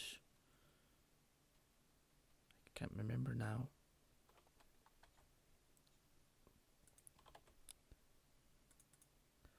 Am I just playing Forts? Well, we're streaming the tournament on today. Me and Curses, you could, well, I believe you've either come from my YouTube or his YouTube, but we were just streaming Forts because it's the tournament. I can't remember what XIV stands for. 10. Is that 16? XIV is 14. Oh. Oh yeah, because XV would be 50. Yeah. So yeah, tournament 14. We're waiting on the players getting in, and I believe everybody's here. Now we just wait. Gonna get this next match because I believe this is the second round. Yeah, let me check. But the last round of... Yes, indeed. We are into the first round 2 match. So this is Team YouTube versus Team Genesis, of the winners of the first 2 matches. Alright, so it looks like pretty much Team 1 going almost identical in their terms of technology and mines. Team 2 slightly, well, basically opposites of each other. Team 2 going the same technology as each other, but opposite from Team 1. Going to be some interesting designs and technology and pain and suffering coming from this. I'm okay with all these things. How many matches left before the finals? Well, this is just round 2, which has got 4 matches. Then we'll be semi-finals, finals, and bronze match. So another 1, 2, 3, 4, 5. Did I count that right? We have 4 remaining in round 2, including this one. Then 2 semifinals, a final, and a bronze match. There's a total of 8 more matches to do, including this one, as this one is only just starting. And it looks like things are going to be kicking off real quick here, because we have Team 2 selling off their Tier 1 technology just to get out more later game technologies. It looks like they're going to be going for lasers, as well as the missiles. We have another missile laser combo. That's a mid-game rush mixed with, well, a mid-game timing mixed with a heavy weapons rush. And this one's real risky. He's already sold off a lot of his defenses and starting armor and materials, as well as all of his early game technology, just to get out this laser that much faster. It's currently 2 minutes on the clock, and the heavy weapons technology is almost completed. We've got Race Demon asking, what do winners get? Dignity? Yes. The winners get to live. The winners don't explode in a reactor meltdown. I know this is slightly off topic, but everybody's discovered that my merch link has Frazzz Daddy merch. I'm gonna go cry now. And then Kirsten just goes silent. What I think is funny is that the people on Twitch and YouTube think I'm not reading the chat, and they're talking about me as if I'm not reading the chat, and it's just waiting for me to be annoyed enough by it that I start timing people out. Time them all out! What they don't realize is that timing people out is fun. You couldn't say that more mischievously if you tried. I wouldn't want to say it anything but mischievously. So there is no better way to say that. I don't like the look of Team 2's top base. It's very red. Very red, but this is a style that I see a lot across the French community. The very, very dense wood spam. And there's even variations that amount for dense metal spam, which is ridiculously difficult to burn through. But as a lot of you guys are aware, it does have the vulnerability to AoE weapons. Things like cannons and nukes do very well versus this kind of, well, defense, this very dense lattice. But things like lasers are virtually worthless against it. Like, a laser will never penetrate that in any reasonable amount of time. So and we'll probably see take, what, maybe 2, possibly see even if, 3 to get through that. Oh yeah. Although we We'll do have a see if laser they going manage down to for come Team back 2. from that. Indeed. The super greedy laser rusher has fielded his laser, which is not a surprise. Both people have actually got lasers going down, which is awesome. It would appear that the player on the top, the Team 1 player, actually has his lasers down faster than the Team 2 player, and has managed to get a little greedier than the Team 2 player as well. He has more economy. Yeah, Sold top off one also more got. space. Oh, that's gonna be. There's gonna be 2 lasers and a fire laser coming into play. Oh yes, the fire beam plasma beam combo is extremely powerful. It's basically the what is the word I'm looking for? The ladder stomper. It's the quickest way of finishing off an opponent in any super amount of time, and it also works decently well versus this dense wood spam. Now, unfortunately, you'll see here that the dense wood spam can sustain that without too much of a difficulty. The fire beam managing to do more damage than the plasma beam. I really actually wish that when you crossed the beams, it actually did like more damage. I would love to have that. That would be quite enjoyable. Now, unfortunately, they appeared to have focused on the top player rather than the player that had a bit less defenses. We'll get to see if that comes into play here. Run. Oh, One of the nukes. Oh, wow, what a shot coming in there. One of the nukes has been ignited, taking out the flak, and that's going to be a little bit of a problem. Ooh, the fire beam wreaking havoc upon this dense wood spam. The dense wood spam doing well versus the plasma, but it's not going to defend you against the fire beam. I do have someone mentioning here something. Octave is saying he wants a shirt with Frazzz in the front and Incursus in the back. I think you mean our logos. I mean, that would be something that me and Incursus would have to speak about. Can't just go using each other's logos. I have never done any kind of merchandise. I've never even looked into it. I have a red bubble thing because they ship all through the world, so... That is glowing very red. Very red, but it's... Oh! There we go. There it goes. The fire beam, for those guys wondering, doesn't deal a set amount of damage or penetrate a set amount of distance or penetrate through a certain number of bracings. All it does is penetrate a certain distance beyond first contact points. So things like the dense wooden armor do nothing to stop it. All it does is increase repair costs from having to repair more layers of armor. I mean, Team 2's other guy is somewhat like holding on. Barely, but it is actually causing a good amount of damage to Team 1 himself. Oh, never mind. I take that back. Oh, that'll do it. So the Team 2 player here has gone super risky.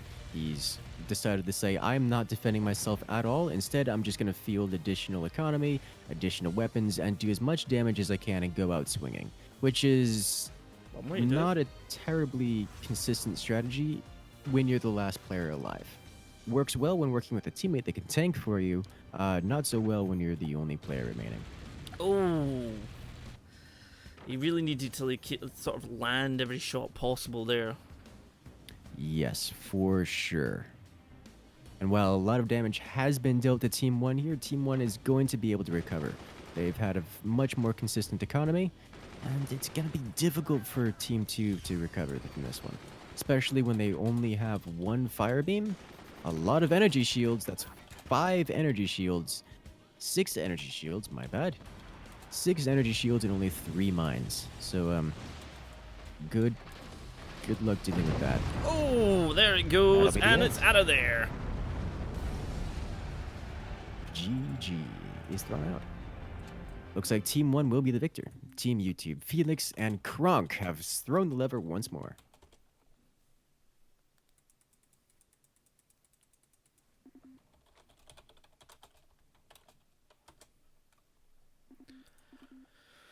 Alright, so the next team we're going to be having up is, let me just do a nice refresh, because I believe, yep, we've got Hambrace versus Battlefield Engineers, which is Pyro and Trek. Jeff will be coming back in.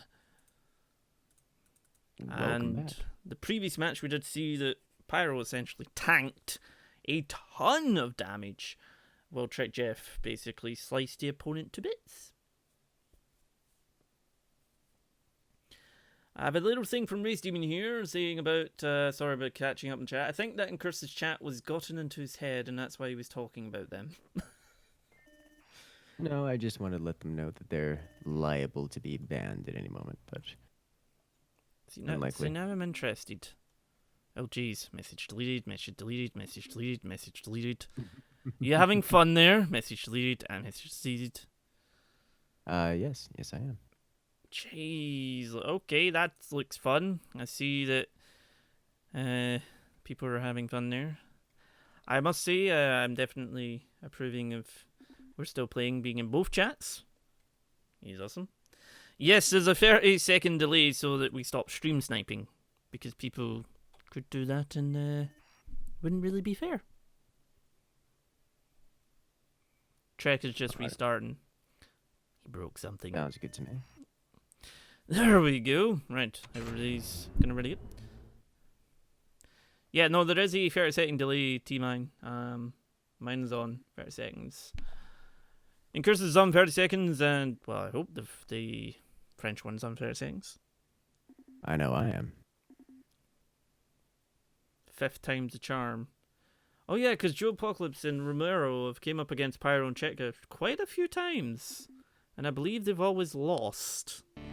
Indeed they have. Alrighty, so let's see. Now, this is going to be a match that I am very much so looking forward to. These are community members that have been around since the beginning and have been, well, very large part of the fan base. And as well as the player base here in Forts. All players that have participated in previous tournaments multiple times and have been fan favorites. And most of them have been tournament champions previously. Let's see, Pyro and Trek Jeff specifically. I believe Joe Apocalypse is still on his permanent second place victory spree. That is always a thing. So being this early, them coming together, it's going to be a bit of a interesting one.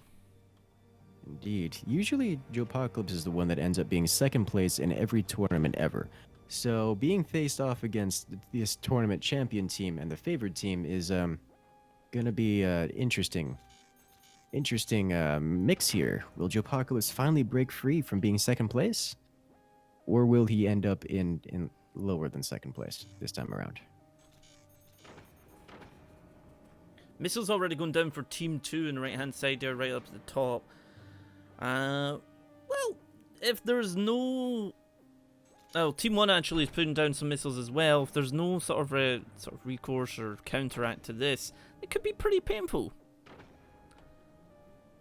Particularly if you guys have seen the power of missiles so far. It's been pretty brutal. We have missiles coming out of both teams and laser technology out of both teams as well. Fix this location hotkey. There we go. Pretty much almost going for identical stuff, like vice versa. Like top bases are both going missiles. Both first bases are both going lasers. It's like they're learning from each other. Well, a lot of these builds are not new. These are all things that we've seen across, well, the ladder and just the player base for a long time. A lot of these builds are very well practiced, and that's why they're getting out and dealing damage and ending games before the 6-minute mark. Even against other experienced teams.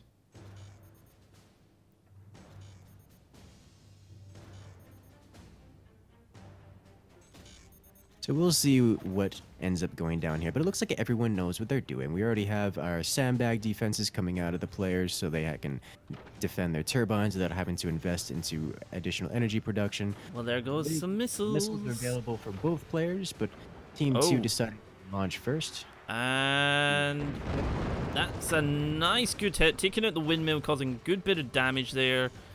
Indeed, that's going to have to be rebuilt, and will actually do. That was actually not an insignificant hit. That will reduce the energy output of the Team 1 laser player. Lasers are very strong, very strongly need that energy income, so it will be a little bit difficult, or at least a little bit more time required to come back from that one. As you guys can see, the sandbag defense is managing to defend the turbines from those rockets, typically something that will shut down most energy productions.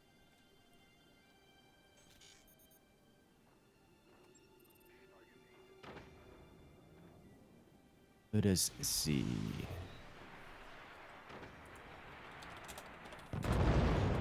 Ooh. That those looked sandbags painful. not quite enough to stop all of those rockets from going through, but they certainly tried, but they were destroyed in the process. Team 2 actually trying to put in an upgrade center to potentially, I'm guessing, upgrade the missiles into nukes. Because there doesn't appear... Actually, Team 1 doesn't have any anti-air, apart from if they plan on sniping them out of the air, which I suppose can be done. Well, thus far, Team 2 hasn't fielded something worth putting anti-air out for. Swarm missiles don't deal... typically, swarm missiles don't deal enough damage that it's worth getting a lot of anti-air for.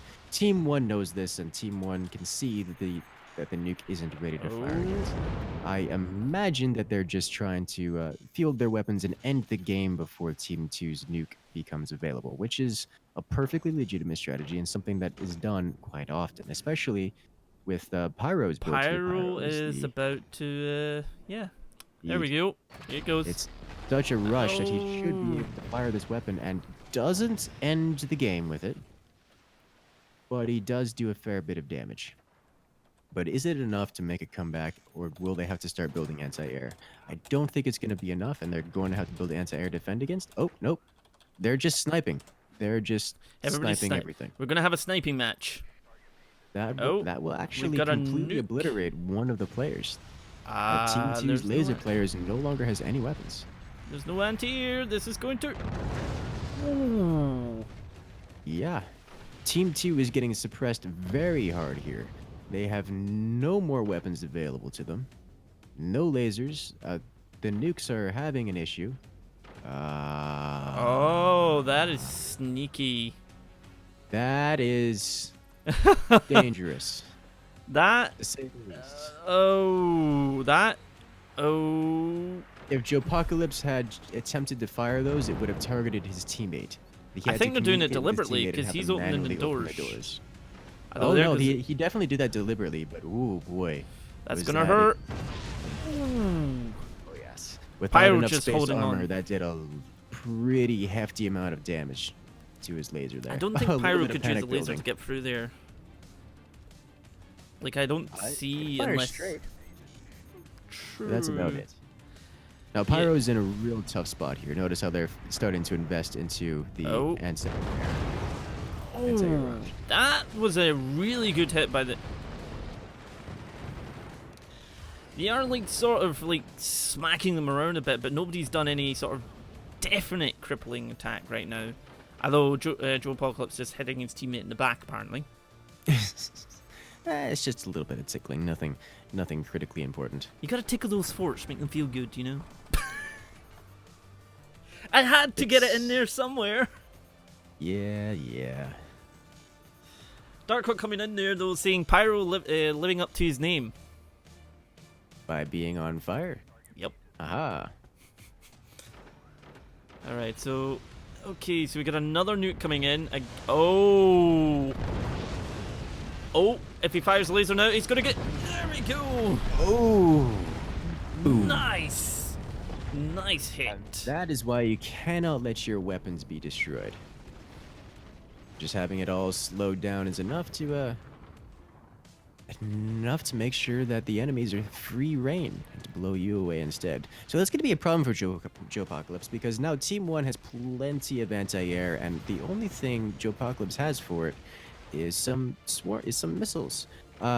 Notice that he's trying to transition into lasers now, because he knows this. He knows that he needs something more than just these missiles.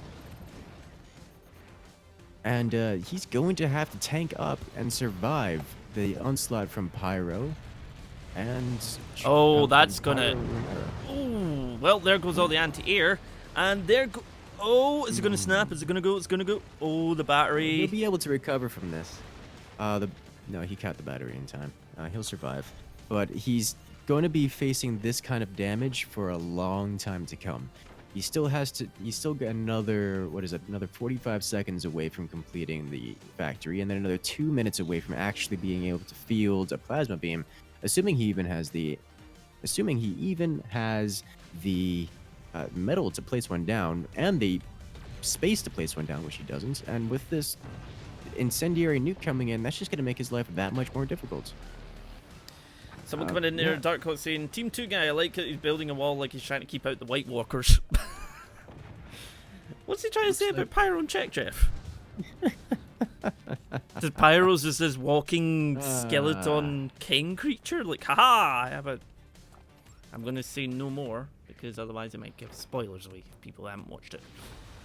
Well, unfortunately for Joe Apocalypse, looks like second place is not going to be in his future.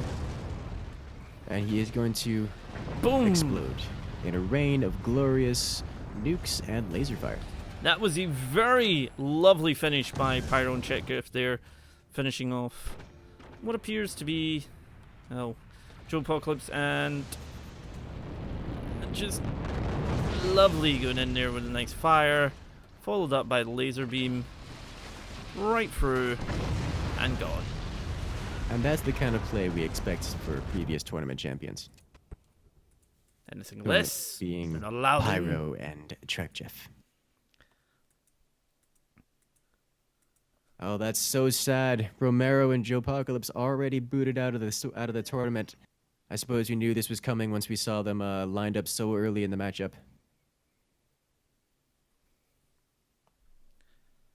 I've got the lovely Tune Ager here saying a lovely thing that we could probably agree with. Dinker says even people that do speak English natively make mistakes. Of course. Yep. I mean, for some reason, me and Melahaf have been constantly saying, like, words, like the first start of a word, but you want to say two words, but you end up replacing the bits at the beginning with the other word, and it's just like, why did it, what? Alan reboots on Steam. Oh, okay. Alright, we got the Galactic Pirate D-turning against Koshmir and Vladimir. This is going to be... Jeez. This is what we... So, a lot of times I'll be recording videos of forts. And a lot of the recordings I just won't use because noob stomping is not enjoyable for anyone. And I feel like that's what we're about to walk into here. Well, we'll see.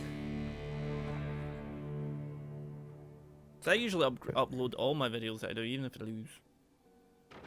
But I don't mind losing as long as the match is good. Unless people don't actually pay attention to what I'm doing, like not paying attention to the gentleman's agreement, gets restarted. Yeah, as long as the match is good, I don't care if I upload it or not. Generally, when there's things like disconnects or people collapse their own base after the 10-minute mark, I generally don't consider it a good match.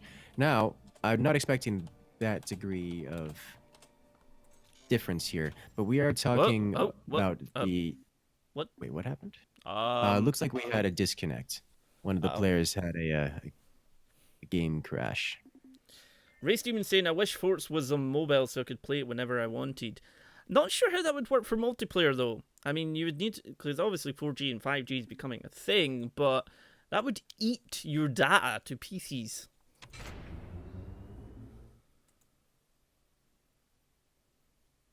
I mean, what's your thoughts on it going to mobile?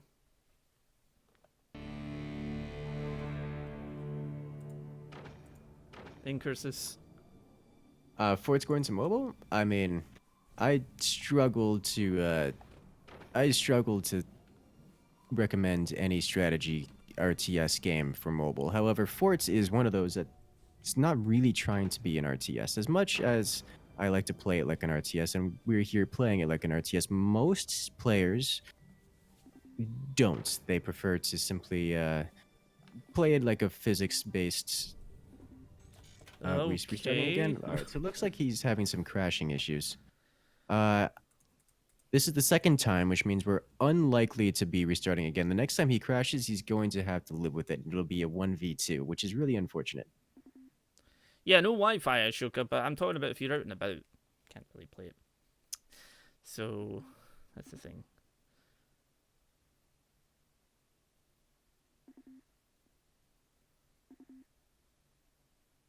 See, I was understanding what you saying about, like, playing it's a strategy, well, like RTS.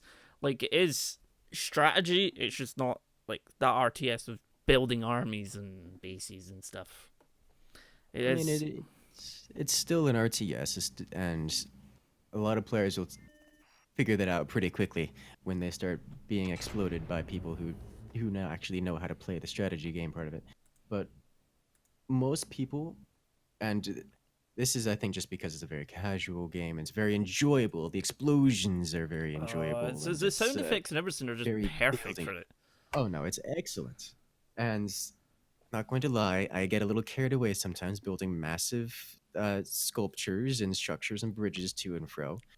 But it has very much the same kind of appeal as what was that game? That bridge building game. I can't remember the name of it. Polybridge? Polybridge. It has the same kind of enjoyable aspect as games like Polybridge, which are built just to watch things collapse horribly or try to build super engineering designs. And the player base that enjoys that kind of thing doesn't very often delve into the strategy aspect of the game. And so it's not so popular for the strategy aspect of the game because the strategy players are in the at least the population for it is not quite so large. So if we're going to say play it on mobile, sure, why not? I can take Forts mobile and build giant bridges and watch explosions and enjoy the sound and all the other aspects of the game, but I wouldn't expect to stay any form of competitive in terms of the strategy aspect of it. See, like, with you saying about the sort of building aspect of it, I will actually name drop Bloody has built a forest hammer before. Right. And it was glorious. He even put, like, shields around it, so it gave the bit of electricity. And it was identical to the Force Hammer, and that was actually really cool. But it's interesting to see the people's design of what they come out with, particularly when it comes to pro level, or it comes to people just genuinely just doing stuff that's instead of just a box. You've got people come out with all sorts of shapes of things, angling stuff to make sure it doesn't, reflect a certain way, or you'll have people just making crazy things like me. A little bit like Picasso. Exactly, and I think that kind of thing would be excellent for a mobile game. But of course, this is all hypothetical. I'm fairly certain Forts is not planned to come out to mobile at all. Nah. You'd have to speak to the devs, but I'm like 99% certain that's not on the plans. Got a question for you, Incursus. Ray Stevens asking, did Incursus come from Age of Empires 2? Because he seems to love his RTS concept of Forge. Incursus did not come from Age of Empires 2. However, I do love my RTSs, including Age of Empires 2. Age of Empires 3 is not on my love list, but 2 is pretty good. Me, it was like Warzone 2100, Homeworld, Command and Conquer. Grew up playing them pretty much. But what we will do is we're going to get back to this because we've got swarms on all sides. Oh yes, we have lots of swarm missiles coming out, whereas Team 1 has gone for that swarm laser combo. Team 2 is just going full nuclear. We have missiles coming out of every orifice here. So, Trap, what do you zoom in a little? I tend to try and keep it out a bit so we can see what's going on because I don't want to jump it around too much. But if there's something you guys want me to see, whatever, I try and zoom in if there's something particular going on over here or over here. But I'm liking Team 2's top base. That is some very dense wood. that's nothing's going to be getting through that anytime soon.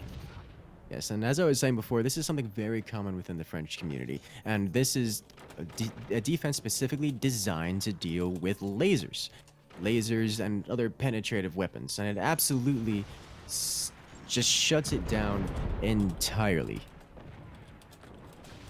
We'll see if the nukes can be fielded to bring that across, because we already have some pretty heavy explosions coming out here. Oh yeah, That looks like Youch. Team 1's bottom base's defenses have been entirely breached. It is now just standing on stilts that are being repaired as they hold up the base.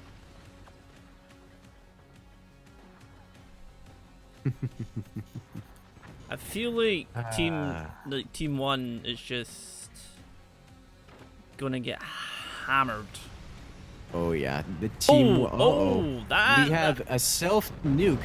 Now, fortunately, one of the nukes did make it across, but it looks like we had some friendly fire going on here, which is gonna cause a little bit of a problem. Now, this is one thing that they have to look out for. With this much wood spam, it's expensive to repair all that.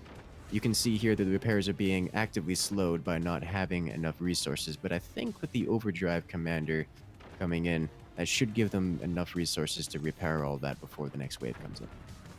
Okay, good, because obviously, well, they know that... Oh, here we go again.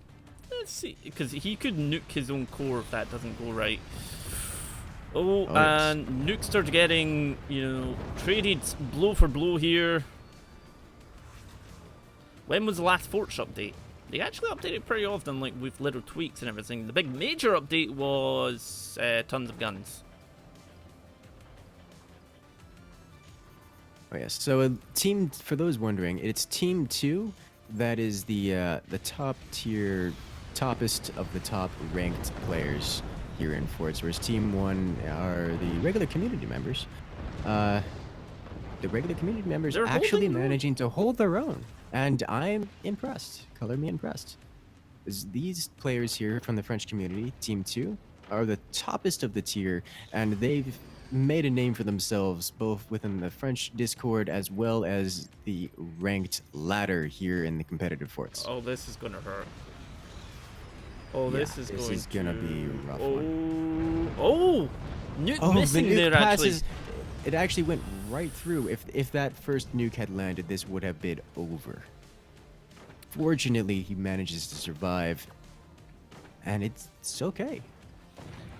I've got Shuka just quickly asking, what about me and you doing a 4v4 but on a 1v1 map? That sounds like an actual nightmare. And that is a drunk nuke. That is a... Oh, Jesus. Dodging everything and missing. Oh. Another drunk nuke coming in. Where's it gonna go? Nowhere. Okay. Also missing. Things are okay. Where did Frazzz is coming from? Do you mean where my name came from? It's actually my nickname. Because, funny, believe it or not, my name's Fraser. It was Frazzz and Taz and became Frazzz. There we go. Looks like Team 1 has managed to field a heavy weapon. And this is the swing in... Oh! This is the swing they've been looking for. Now, unfortunately for Team 1, Team 2 specializes in that super dense wooden armor, which makes lasers not a very strong option. Yes, and because Team 1 has been entirely unable to field anti-air, Team 2 is confident in that they can field double nukes, and it's just going to do that much more damage. Oh, that fort... Oh, it's just holding on by no more than a thread. Also, fun fact, I know in Curses his name.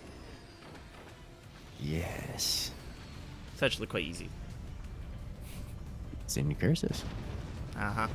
Oh, there goes the port down! One nuke to rule them all. Oh, and drunk Team nukes are 1 just has brilliant. lost a player. Drunk nukes are, like, the best. I believe there's a drunk nuke mod, actually, on the workshop. And anybody who doesn't have Forts, there is a huge workshop of stuff on the Steam workshop. No, nobody likes drunk Steam Frazzz. workshop is absolutely filled with Forts mods. Like, I can't cover them all. It's kind of ridiculous. I know, I tried to cover them, and then It's they're like, okay. oh, some people are like, oh, I've got this mod and that mod, and it's just like... There are more so- mods than days in the year, and it's quite a lot of fun. But it means you're never without choice. It's something the Forts community is just booming with the creativity. You just find so many different things, whether it's weapons, maps, creative fort designs, and nukes are just missing everywhere. Oh, jeez, just seeing the bolts flying all over the place. His poor base is being absolutely obliterated, and he hasn't even been able to fire his own missiles in such a long time. He's just barely managing to stay on top of repairs, and not even that. Remember, this player only has a 3 mine economy, so he's not able to keep up with a lot of repairs and rebuilding as you would be able to for otherwise. Oh my god. Wow. Ow, ow. Nukes. Holy. Just like that, the entire front part of the base is obliterated, and he's gonna finish him up with minigunners. He's gonna finish him up with minigunners. You terrible, terrible human beings, you. Oh, There goes wow. all the wood, and a sniper shot or two with a couple Yeah. machine gunners, and Oh. it's gone. That was, GG. you know, give it to Team 1 though. To the They top held players. in for a long time. To the top players in the world of Forts, and They honestly managed holding to on bring it quite down well. to 9 minutes That and 8 seconds. That's 4. So much damage. So much damage. I'm impressed. They did well. They can take that, Better you know, luck pat next in the back with that. That was extremely impressive. Oh, you now want drunk lasers and drunk snipers. I don't know if you can do that. I don't know what that would actually mean. I only could see a drunk laser as if it did the wibble wobble. Maybe. I just rewatching this quadruple nuclear strike. That Wow. just, yeah, the It entire base just, afford because I know with like mods you see some people is like there is some very overpowered weapons that vaporize force, but to see just, you know, the vanilla type weapons just do that, it's just really nice to see. It really is. Now that's a lot of damage. Why always balls? That is, well, hello there, Jack. How you doing, buddy? Skidkina, why you like this? Shout out to the fans from the DEG chat. Why Dun, you dun, like this, dun. Skidkina? You know what you're doing. You know what you're doing in chat. What's All right, he we're done? kicking off. I'm one actually interested more in what he's done match now. here. What did he do? Inciting people to get timed out is what he's doing. Oh well, he's having fun. Yeah. That is not the Frazzz face cam. That is not my face. I do not have a goatee. Seeing you in a goatee would be strange.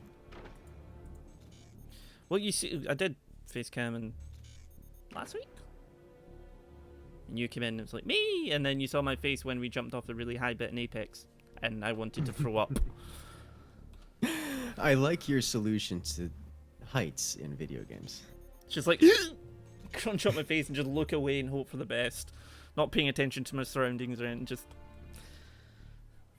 Right, so we have very top forts not doing too much. I'm hoping they're just saving, but they not really do much. Really? Oh, There we go. okay. That's very much so just broadcasting their plans. We have Team 2's top fort very blatantly going for the armory and the munitions plant technology. That's going to unlock cannons for Team 2's top player. However, he's done so by building it on top of his base, exposed like a flag. So Team 1 will definitely know of that. It's like, over here, guys, over here, shoot me first. I'm gonna have cannons. That's basically what that's saying, man. And Team 2 here's bottom base is going for an aggressive / map control style play. It's going to include, it usually includes flak and rockets, starting off with those EMP rockets. Looks like the flak are already down and looking to be suppressing the enemies pretty quickly here. So it looks like Team 1 going for that. In this case, not going for swarm laser Instead, both going laser, but it looks like the top player has taken the central island for the swarm missile transition once things start kicking off. I've got Pyro Balls. popping into my chat. He's saying he's disappointed in us. That the Oh, dear. Frazzz curses did not make an entrance as participants in the tournament.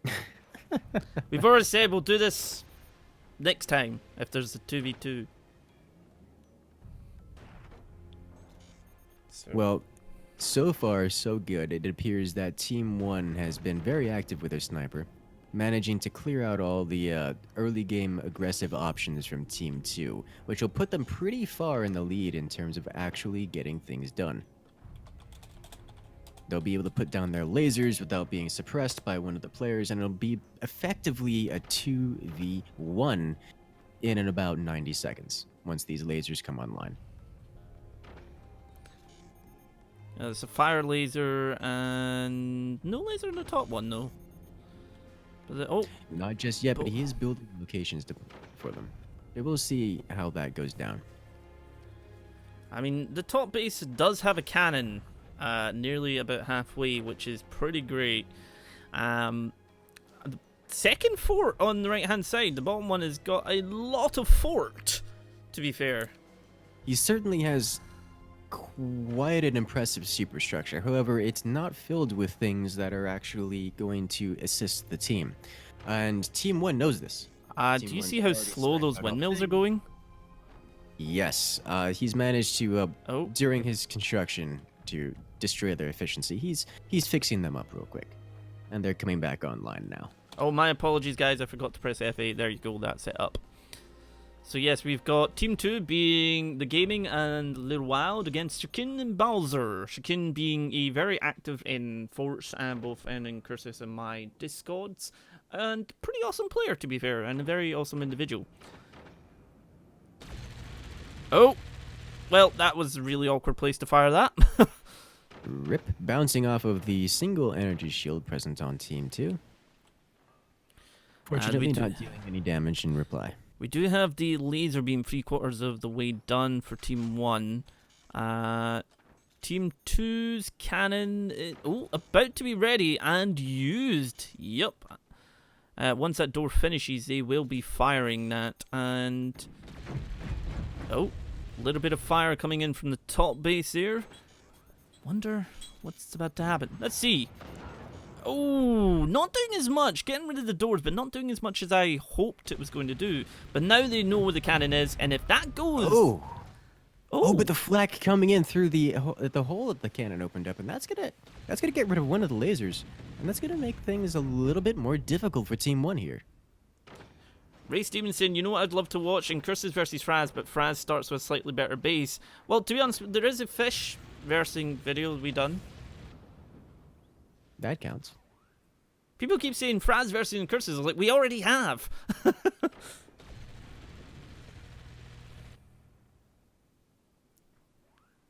little bit of burning there. Oh. Ooh, a second cannon shot missing.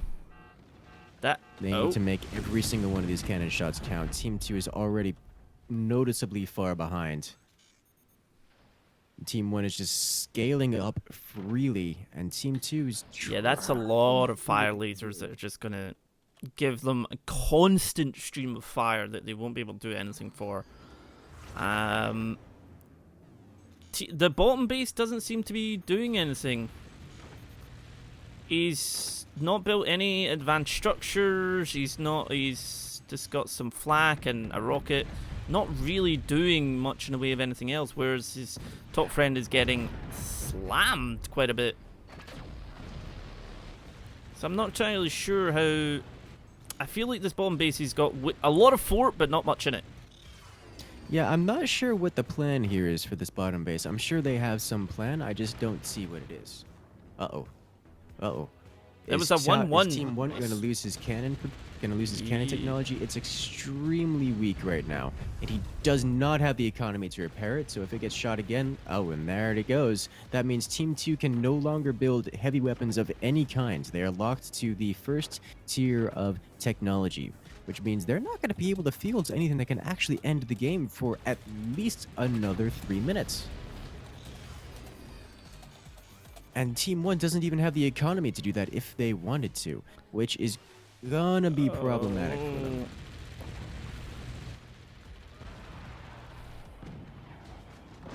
They really need to just focus, because each just picking on another fort is just, they're not going to have the sheer firepower that they need to crack through.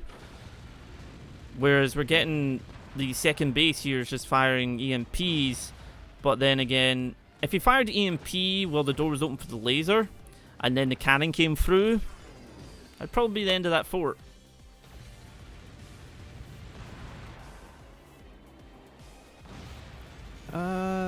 I mean, it would.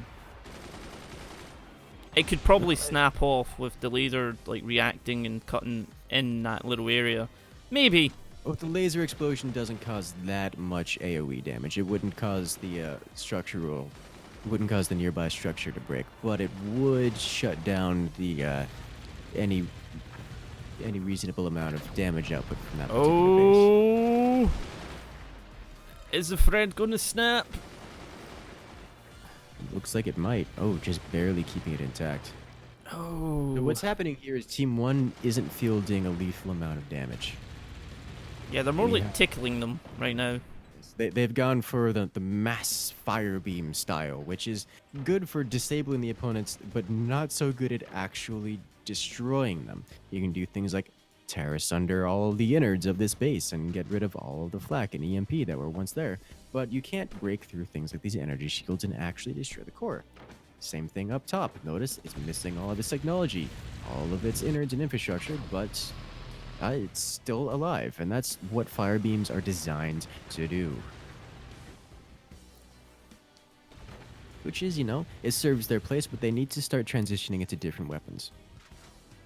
I don't think they're going to be doing for another couple minutes. I just feel like the bottom one on Team 2 is just really just not doing anything with technology. Hasn't done it, apart from the piece of technology they have down, they've not done anything else with it.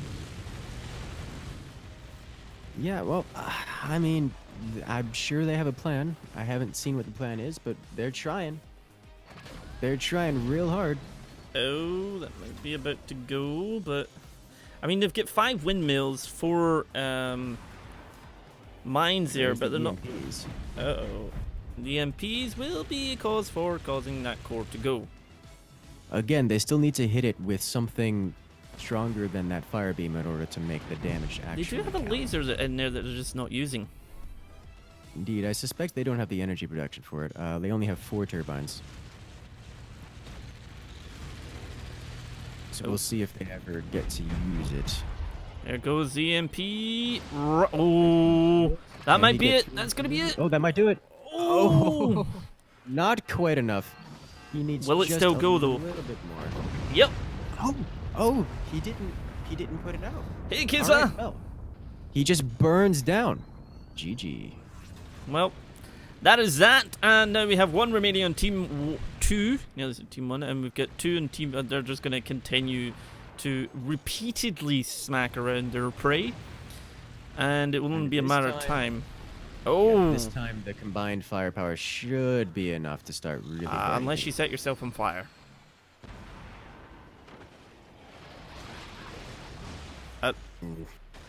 Almost. Did that laser just? That laser took that out, didn't it? Yes, it did. Absolutely.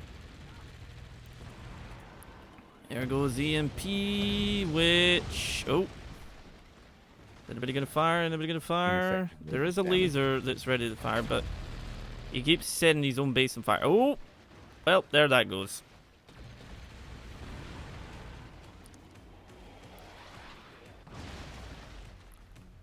Bottom base might be able to sort of snipe the core, maybe from the bottom, like with the. A quick tip for those on YouTube: if you hold Alt while reading the chat, then it will pause the chat's auto scroll. That way, it won't keep going on. Really good for reading those juicy messages.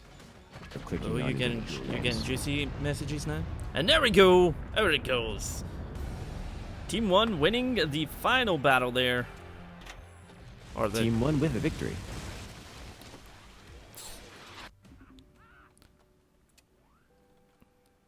And in come the lovely.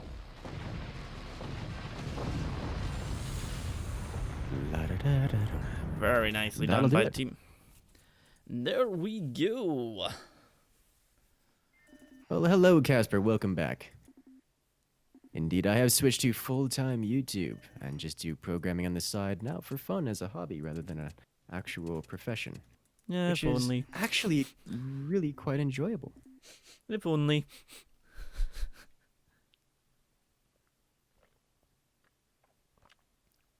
If only, if only.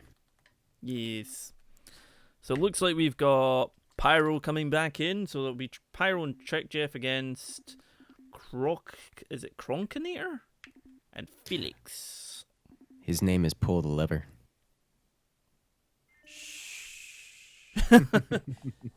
I'm not gonna. Emperor's New Groove is gonna be in my head for like the next 3 days now. Don't make me watch Emperor's New Groove. Alright, good luck, have fun, and let us begin the Time's next up. round. Let's do this. We have Cronkinator and Felix versus Pyro and Trek Jeff. This is going to be another very enjoyable match. These are all players that have been around for a long, long time. So we Previous get tournament competitors and always put up a good show for us. Team 1, it's got Cronkinator and Felix on this side, and Team 2 being Trek Jeff and Pyro on this side. And Trek Jeff and Pyro basically going for very similar technology and sort of resources. Left side here, stripping away pretty much most of the fort on the left side up the top. But both going for slightly different technologies, so we'll soon see how that pans out for each of the teams. As you guys have noticed, the reoccurring theme is that a lot of these players will sacrifice much of their base and initial starting defenses and other inherent resources just to get out technologies that much quicker. And the goal is that it pays off just by having weapons out faster, and they can punish the enemies for it. It's a very interesting bit of fort design up there. Top right. It's a bit of a hole, I guess. So this is a strategy that is done most of the time when people are going for swarm missiles. It allows them to place the swarm missile in the rear first rather than in the, well, adjacent to the mine position. And the reason to do this is that by placing the rearmost swarm missile first, you can upgrade it while the second one is building. That way you can build both the swarm missile and the nuke at the same time, as opposed to having to build a swarm missile first. Noted. I did not know that one. That was a new one to me. But I always find, like, these tournaments, there's always something brand new that comes out. It's like, oh. Well, this time I haven't seen anything new or novel. It's just a lot of the similar strategies of all the strongest builds just bashing against each other. And so far, the ones with the most success rate seem to be a mix of laser and swarm missile. But we also haven't seen anyone come out with one of the stronger defensive strategies. We're missing a lot of the some of the older competitors that go for the very defensive styles. There's a number of competitors, and I could throw some names out there, but a lot of them prefer if I don't do that. So to respect them, I'm not going to go name dropping. But there are a number of competitors that like to go for very defensive styles. And these defensive styles are very strong versus builds like the laser swarm missile here, because the swarm missiles require the base be vulnerable to the swarm missiles in order to be effective. And with only one of the players going for lasers, it's fairly simple to defend against the laser, assuming that you're not being hit by the swarm missiles. So we have if you were to go for something like lasers. defensive play, then the swarm missiles are ineffective, and thereby also the lasers. So we've got lasers going in for, like, on both front forts, with Pyro's team being slightly ahead in time by maybe 5 seconds, maybe. Oh, it's really hard to tell. It's really hard to tell. I would say, yeah, 5 seconds max, if that. But we've got team 1's also top fort also having a laser go in that's halfway done, which is same time as Front 4 and Team 2. This is going to be very close. Although here comes... Oh, no. Yes, no, maybe. Is he firing them? Not firing them? They don't appear to have any... He was just hotkeying all of his things and I believe waiting for a more opportune moment. So right now, all teams know that... Well, Team 2 knows that Team 1 has a fairly significant amount of anti-air available to them in the form of both flak and multiple machine gunners. So Team 2 is going to be waiting for a good time. They want to make sure that they're all fully defended so they can take hits. That way, once they start opening fire, they don't get retaliated upon and immediately thrown on the back foot. Yeah, just because, like, the snipers, they could at least take out 2 of those gunners, I think. The third one might be a bit too far down, but I definitely think they could do that if they wish to. But Pyro's team, I'm guessing it might be Pyro's on the bottom fort, has just finished up the laser beam, and... Oh, well, here we go. We're going to get a few, and... So what's going to happen here is this is going to fire. Oh. And then the door is going to open, and in comes the laser. Oh, right through the open door. Oh. How is that? This is your laser missile combo, and why you need to have a defensive play to deal with this. Otherwise, you're going to have a real bad time. That managed to hold. Yeah, I was surprised that didn't just end him right there. That combo He was very lucky with that. Although now this getting is gonna be a problem. Oh! Yep. There's the retaliation, and that might just do it. Well, that was Pyro, who is now gone from it, and we now have Trick Jeff all on his lonesome tonesome, who now has to face off against this. Very good under pressure, but we'll see if he can do it. Remember the Fire Beam Plasma combo, currently fielded by, well, Team 1 here, is the strongest laser-based combo that we have currently seen in this meta. And as you can tell, even with all those defenses planned to deal with it, oh, incendiary nuke! Oh, the laser and everything! Wow! Everything! Bringing that back. Igniting the same nuke that ended him, that is a combo he was not expecting to hit. Just the nuke managing to get all the way across. Suddenly, the sniper taking out all of the anti-air off of Team 1. Team 1 is in a really bad spot here. With only 1 laser to their name, that's not going to be enough to deal and no anti-air now. Team 2 player. Oh. And the nuke managed to get across. Oh, still holding that's out. Core damage. Team 1 player is trying to come back from this. He's building a swarm missile to try to deal with anything that can take out the laser, but it's going to be a really tough call to make it back from here. Now, did we mention that this was going to be a good match? Because this is one of the best matches I've seen so far.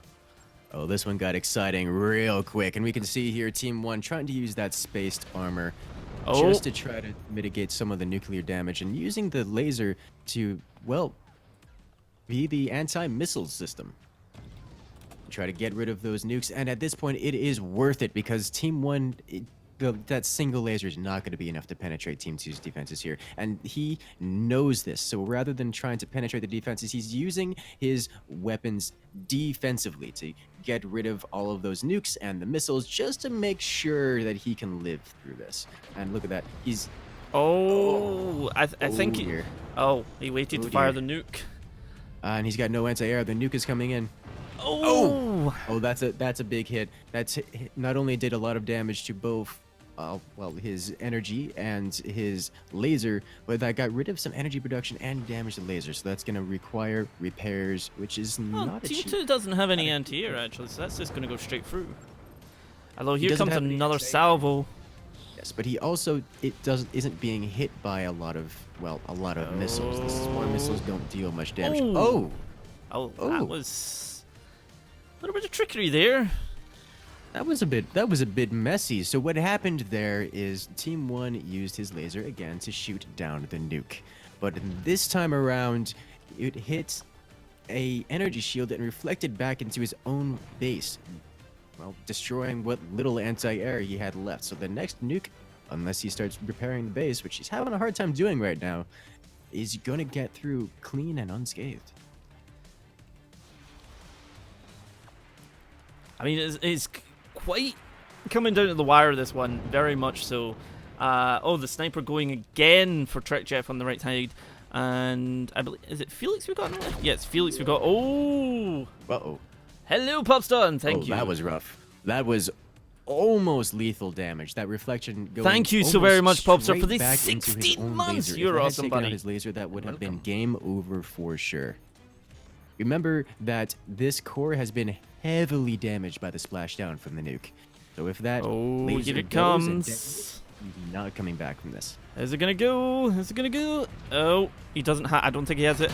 Oh! Very, very close. So very, very close.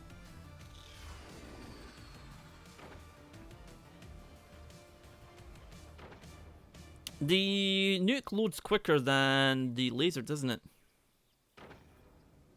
Yes, it does. And here comes Wait, another. He's Casper trying to. was banned? But why though? What? Oh. Guys, why are you so banned Casper? What happened? What did he do?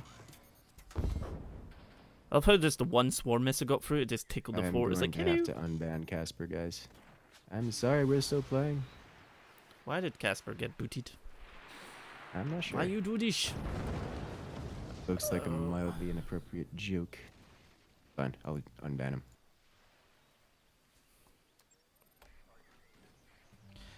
Alright, so, it's kind of like, almost like they're doing the same thing back and forth, like, he's taking out the nuke with the laser, he's then firing more nukes, the laser takes it out, the nuke fires again. I mean, I do see that he's trying to focus on some more of the sort of windmills to take away his power, to be able to power the laser, but it literally is a back and forth thing that nobody's really quite got that nudge through now. It just seems a bit of a stalemate.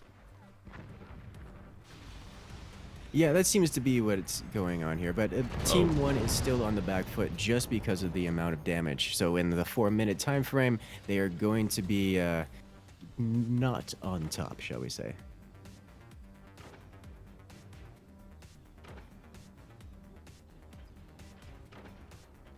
Hopefully that they'll be maybe they'll be able to change that, but it looks like they haven't been able to do anything of the sorts. And with Team 2, they did manage to get down a new technology, the factory, and it looks like they'll be starting to build a laser pretty soon here, which should end things.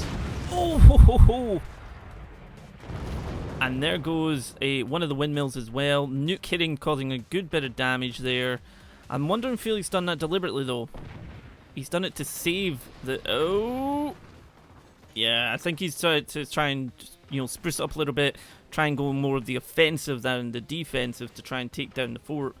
Because I suppose it's more of the same that they're, and we've got Trick Jeff again aiming for the bottom of the fort.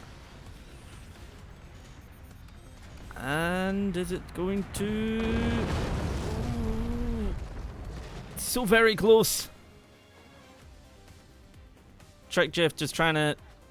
Oh. Sniper for sniper? I think he's managed to stay on top of it. I mean, with a couple snipers, even if one sniper goes down, he'll have a second one. Trick Jeff has now upgraded to 2 nukes, so this This will definitely end it, or at least be the change he needs.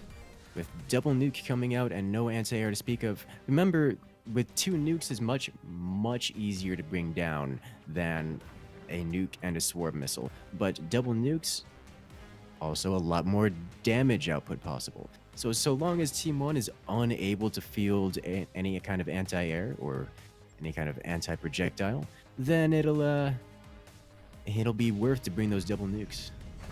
Oh, This seems to be the case. Laser. Oh! Door did not close quick enough. Time. Nuke goes straight through, wow. and that is the end of Team 1. Just seeing that just come straight across. Man didn't take out one of them, not the other one. Lovingly going over there. Win. Team 2 with the victory. We have Trek, Jeff, and Pyro moving on. Kronk has thrown the lever for the last time. There we go. Very, very nice. GG. GG.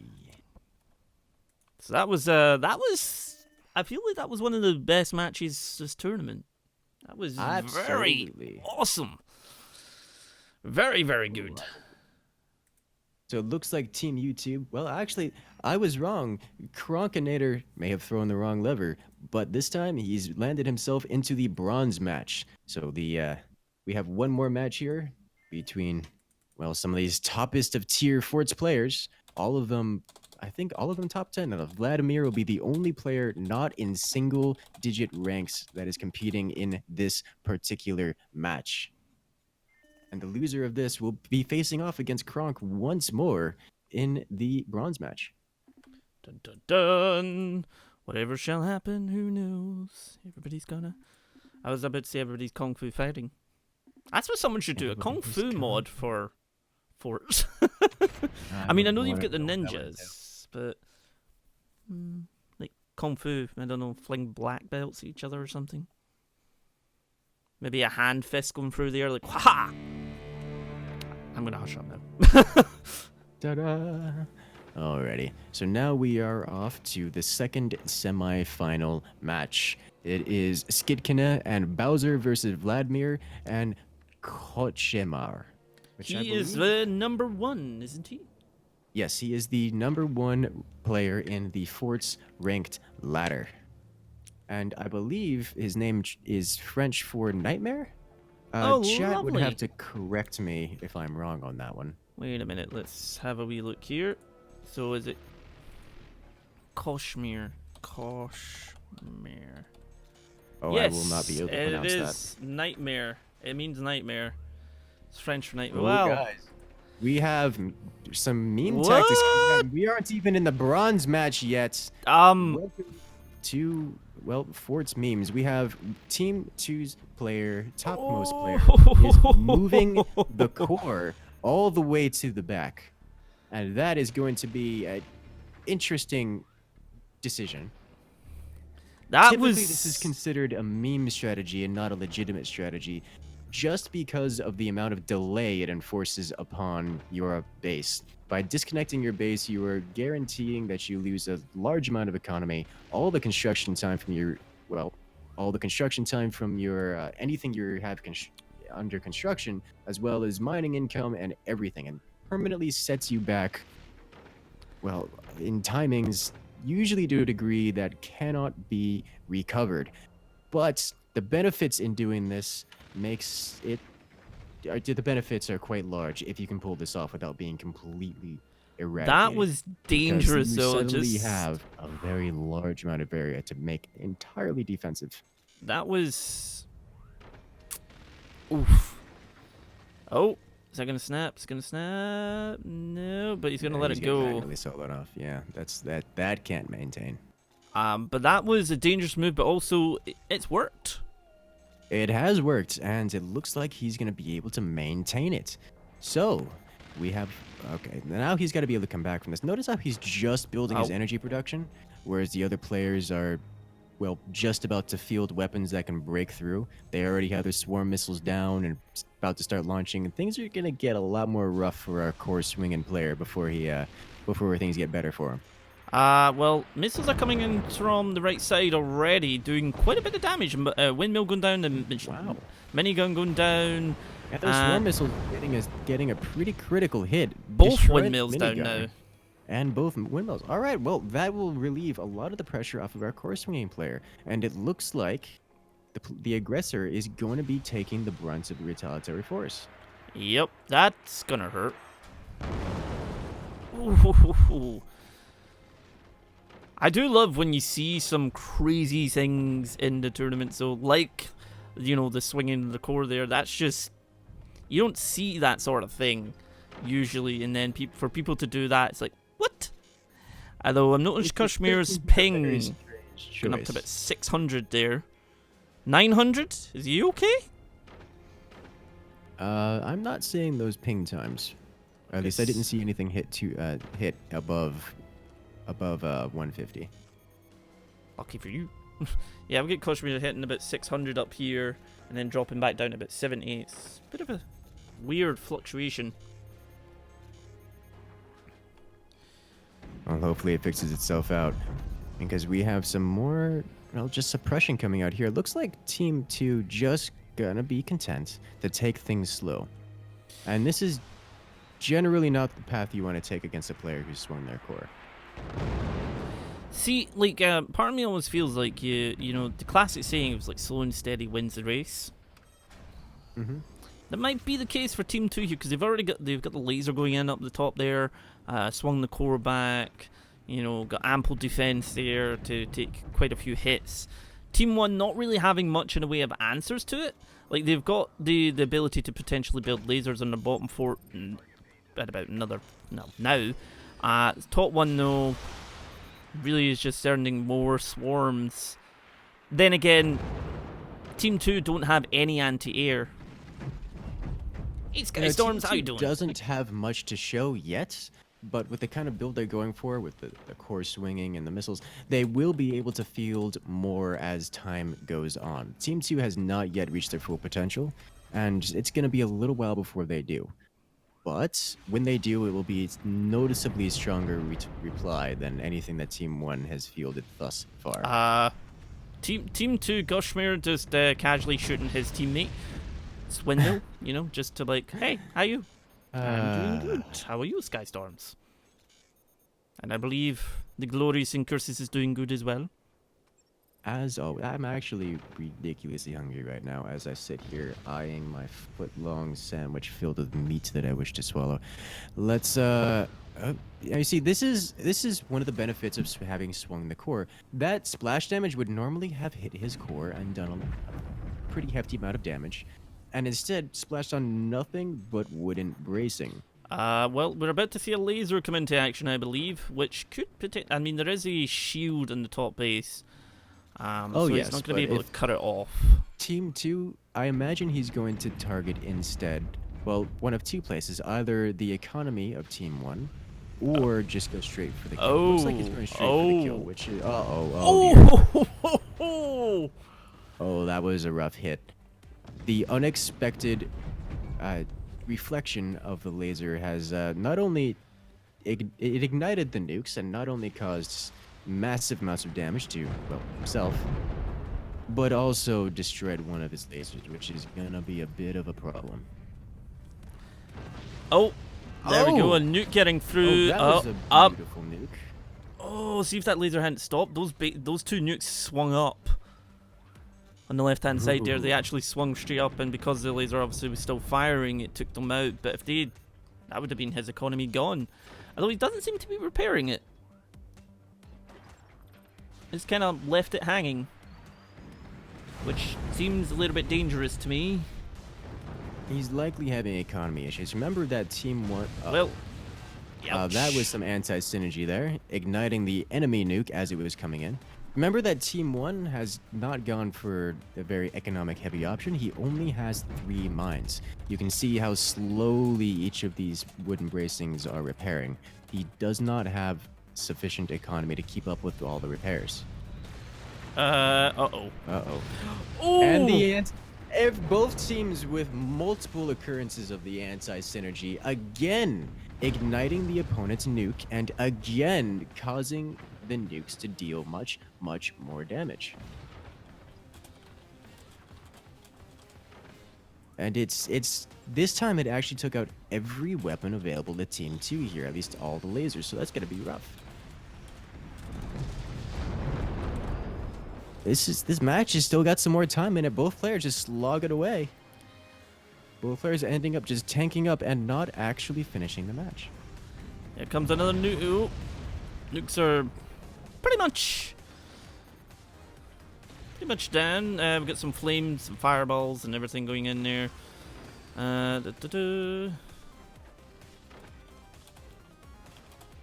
So it seems that things are starting to calm down a bit. I think the players are deciding to say, hey, this is not working, we need to change tactics. Team 1's player is starting to build out his base more and work on his economy. Team 2 is also working on his economy a bit more, and things are starting to settle down for a longer match. I mean, they're still sending shots across, they're still doing what they can, but they're not expecting these current shots to actually end the game. Although that hit did a lot of damage. Not only splashing on the core, which will be important in about 6 minutes, assuming this game manages to go all the way through the time, but it did also destroy the turbines, which will have to be replaced before things can proceed. Here comes another nuke. Oh, and... Oh, is it going to rip? Is it going to rip? Oh, it's just holding on just no more. There is a laser in there that he's trying to keep a hold of. Here comes another He may one. have swung his base, but he didn't fix his foundation. So things are still looking real rough for him. Alright, so these swarm missiles have been ignited, which means they will expire. Not that they had an opportunity to. Alright, this one is gonna be a problem. Yeah. I'm surprised this Team 1 players managed to hang on to that wind turbine position for so long. There is a lot of gunners suddenly going in from Team 2 just to try and alleviate the pressure, I believe. They need it. They have seen that he's upgraded, Skikkana has upgraded both of his swarm missiles into nukes, meaning that it's much, much easier to shut those down.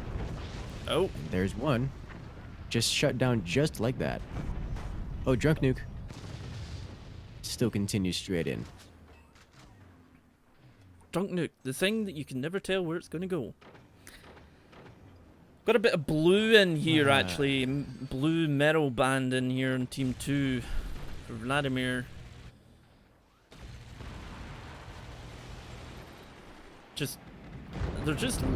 Each team is just constantly firing repeatedly each other, just trying to do any sort of damage. We're already down to almost 4 minutes and 15 seconds.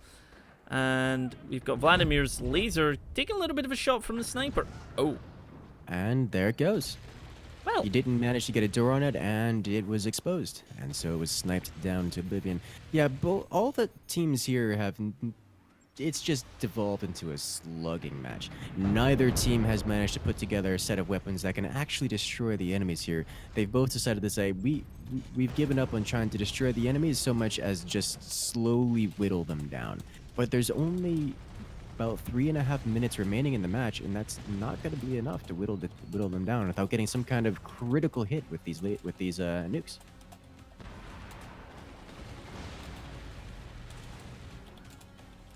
Oop.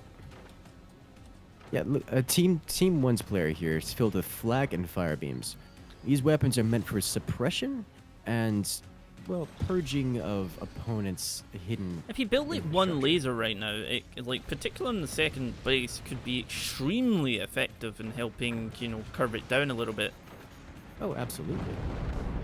The blue metal not means what we it's being have. stretched. Like red usually means there's too much pressure on it, whereas blue usually means stretched. Is that correct? Correct me if I'm wrong. Yes, that is correct. A strut such as this one here that is blue means it is stressed by being stretched. So blue is just as bad as... Oh no.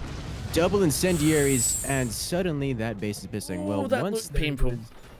How did that laser survive? Just barely hanging on there. What do I rate this game as, Skystorm? I rate it the highest possible because, to be honest, I've probably put more hours into this game than anything else apart from Homeworld. You should get it. Do we have any spare keys left? I don't think we do. I do not believe so. Yes, guys, make sure to check out Frazz's perspective. You can thank you. We're still playing for posting his link there. Make sure to check him out. And I will. And more incendiary nukes. More incendiary nukes. They actually managed to touch the core. And if you want the lovely Incursus's view, or if you want both of them in the background or something. Hello Incursus, hello Frazzz. I really enjoy watching your videos. Just wanted to pass on and say hi. Hello Spotty Tiana. I just put that up there, so forgive me if I saw it too long ago. How long does it take to get into a match? I mean, instantly, really? What? Someone's asking how long does it take to get into a Forts match? You make a lobby, or join a lobby, and you go. I think Nose said he'll be interested in trying to figure out what happened to this particular brace and why it is on fire. Because Forts likes to give you... Oh, dear. The double nuke coming in. Well, I will say this. If he didn't swing this base, this core, this base would certainly not be here right now. That is for sure. And yes, Popstar, the devs are watching this. Ooh, it's like this is what I am. This core, I imagine, would it has that feel that I imagine you'd be like walking outside in the snow with no shoes on. Like everything is about to go very wrong for your feet. Oh, this core is just. Oh, he got the snipe on the nuke at the last on the truck nuke. What is going on? Beautiful. There's 45 seconds left. What's gonna happen? Oh my god. Jeez. All right, Thank so you, there Skystorms. about half a minute left. That means when the timer has expired, the team with the most core health remaining will win.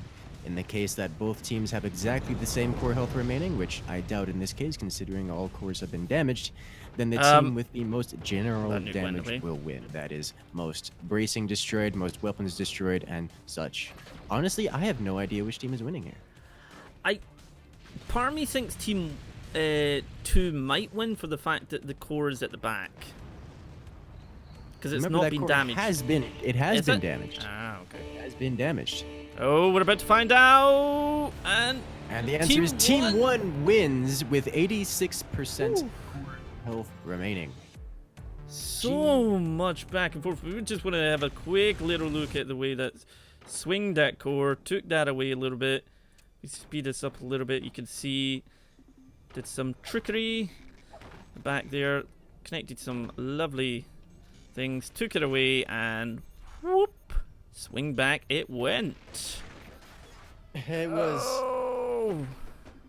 That was certainly a very unorthodox match. And it came right down to the last second before when it was decided. But we are going, is it the bronze match or the final we go into first? We are moving into the bronze match next. And for those guys who are wondering, that is going to be the losers of this match versus the losers of the previous match. Now, the bronze match has, in previous tournaments, it's become a tradition at this point. The bronze match has always been a very memeful match. This is the match where we typically see things like tier 3s and moving of cores and such. So I'm curious to see what kind of shenanigans these guys have planned, or if they're just going to go for a tryhard here. Be fun. It's like, who will walk away with the honor and dignity of taking third place? It would be, wouldn't it? Taking third place, indeed. Skystorm's asking us, who do we think is going to win? Not actually sure, because basically Kashmir, Kashmir, I don't know, he posted how to say it now, I can't remember, is number 1 and has been knocked out. I genuinely thought that was probably going to be that way, but I believe Pyro and Trek Jeff are still in it, and being that they've won before and they're extremely strong competitors, possibly them. What do you think, Cursus? I think it's entirely possible. I can't Honestly, tier 3. all the remaining players. Thank you, are very Skystorm. strong. I would not be surprised if any of the teams won at this point. Yeah, there's some super strong teams in the tournament, and they just get stronger and stronger. As always, as to be expected. So we have here everybody kind of going for basically the same technology apart from left side top. Going for slightly different... Oh, wait a minute. Is he about to do it again? He is about to do it again.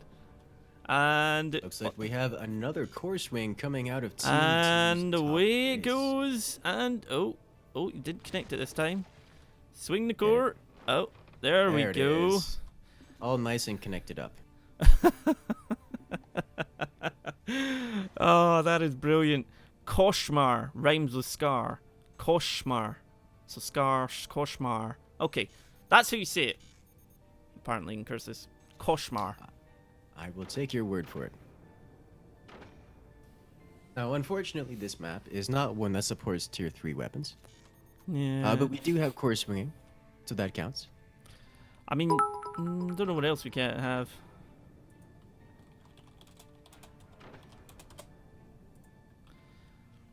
I mean, we do have some laser technology going down on both sides, bottom forts and top left.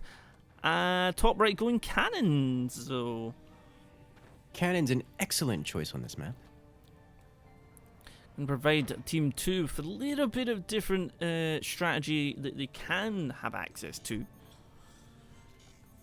Team 1, bottom base putting down all mines, so we're not going to be seeing any missiles out of that team. Or on the bottom 4 anyway.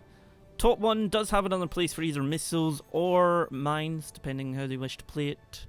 But considering they've went very heavily invested in laser technology, I very much doubt it.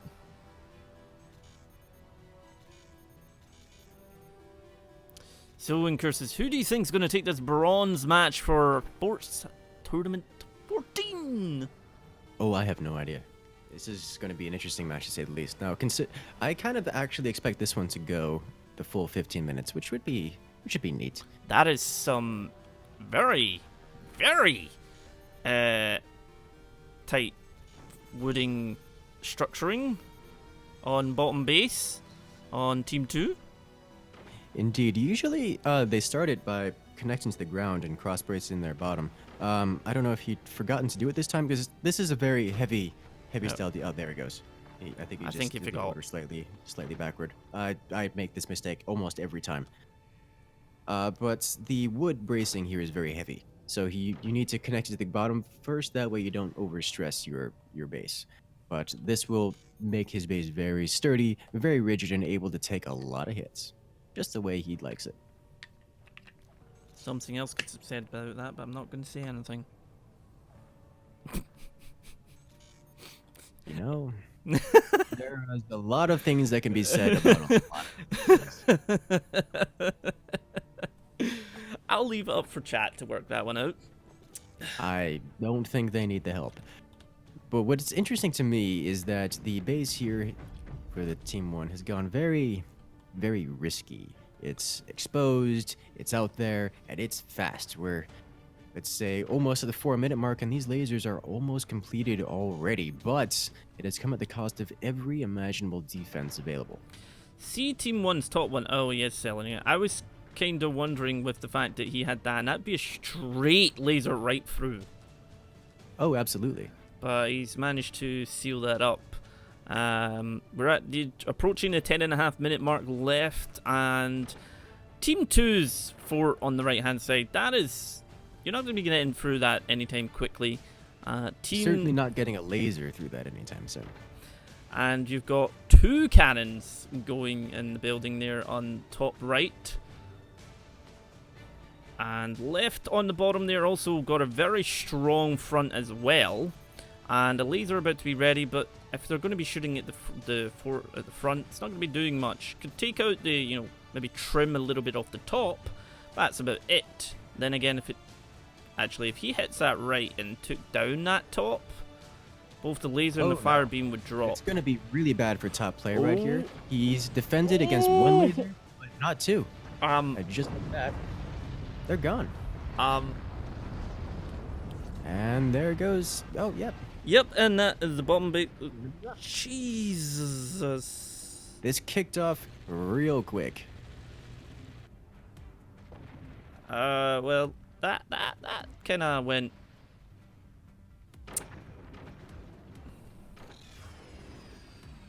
Both cannons, core gone, just like that. Poof. Well, that's why the fire beam laser is so strong. For it cost him almost all of his defense, but he did manage to pull it off. I don't like windmills, therefore you can't have any. I don't know can he get the angle on that? The top base would have to redesign a little bit, but the angle should exist. Oh, it looks like he's redesigning right now. But he should be able to get that shot. Now, can bottom base clutch it here? He did lose almost everything, including his weapons, and still his his tech. economy. He still has his technology, which none of them have shields apart. He's gonna need it. Yeah, he's rebuilding tier 1. I think he knows what he needs to do here. Oh yeah, and all that thick wooden bracing is getting burned by the fire beam. Yes, that literally it just doesn't do much. It just barely. They're probably possibly going to need to change up because lasers are not going to get through that anytime soon. Oh yeah, no, absolutely, and they know this, and they're working towards swarm missiles already. as well as rockets and EMPs. Like they're not. They know what they're doing here. Just to hammer They it have- for a bit. We're probably going to hear some rather loud screams soon as the top base's mines blow up. They won't detonate. The wood will expire okay. long before the mines do.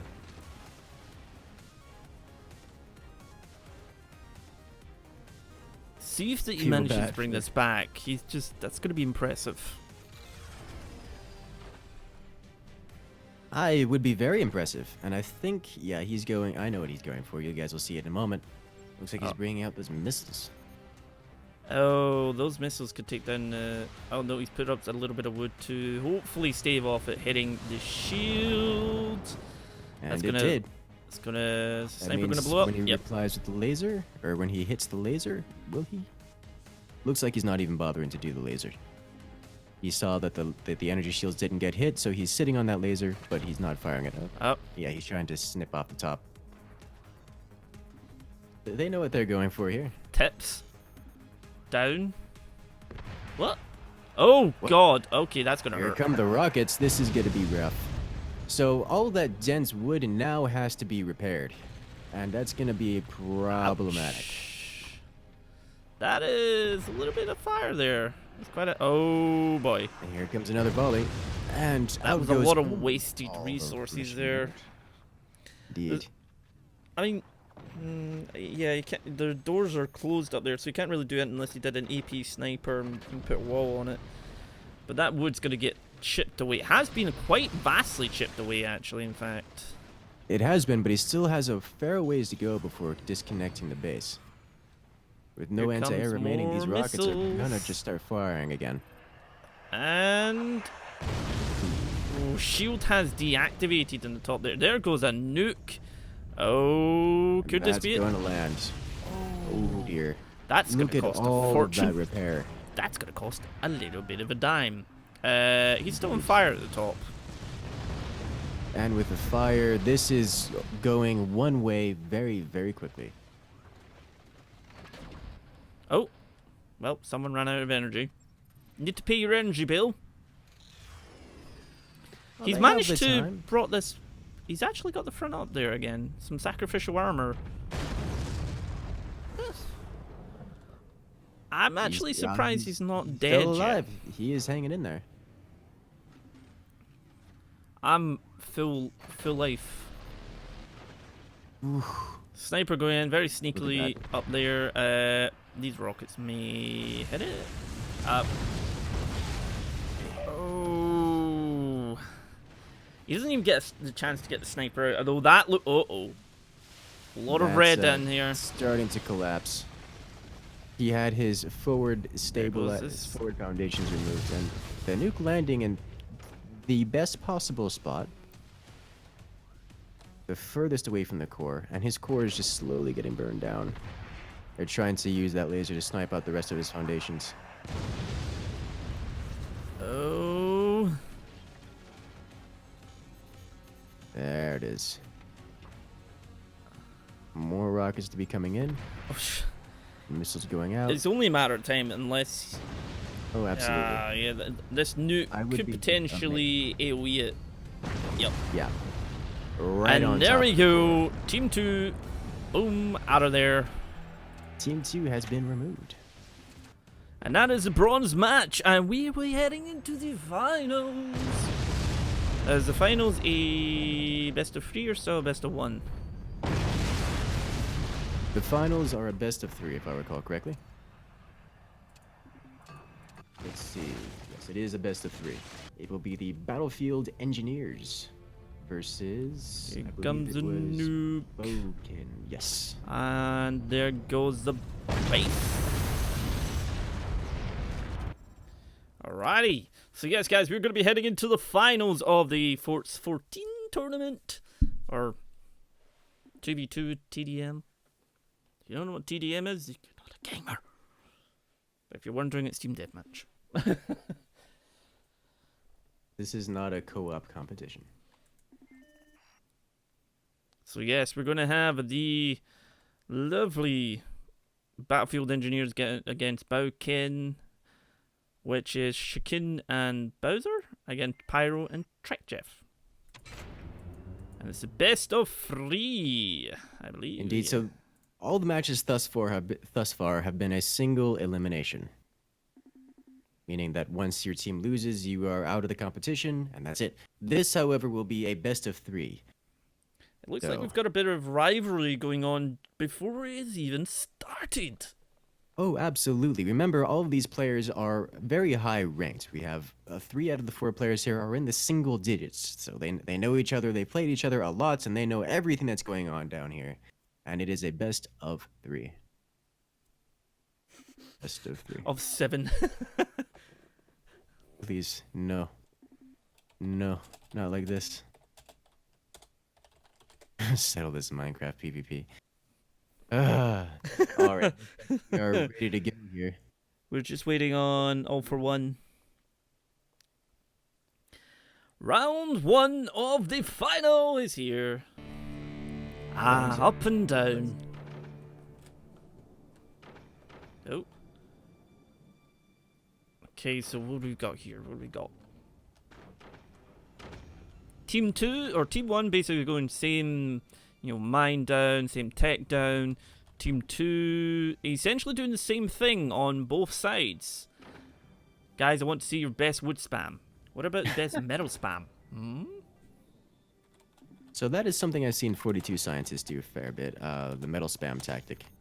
And it's disgustingly strong versus things like lasers. Like lasers will never ever get through metal spam. But anything AoE just takes metal spam behind the shed and removes it from existence. So probably won't see that That's a around rather here. gruesome way of doing it. I mean, it's a gruesome way of dealing with metal spam, that's for sure. So what do we expect? Do we think we are going to be seeing any trickery, or think it's going to be full force, straight at missiles, batter each other?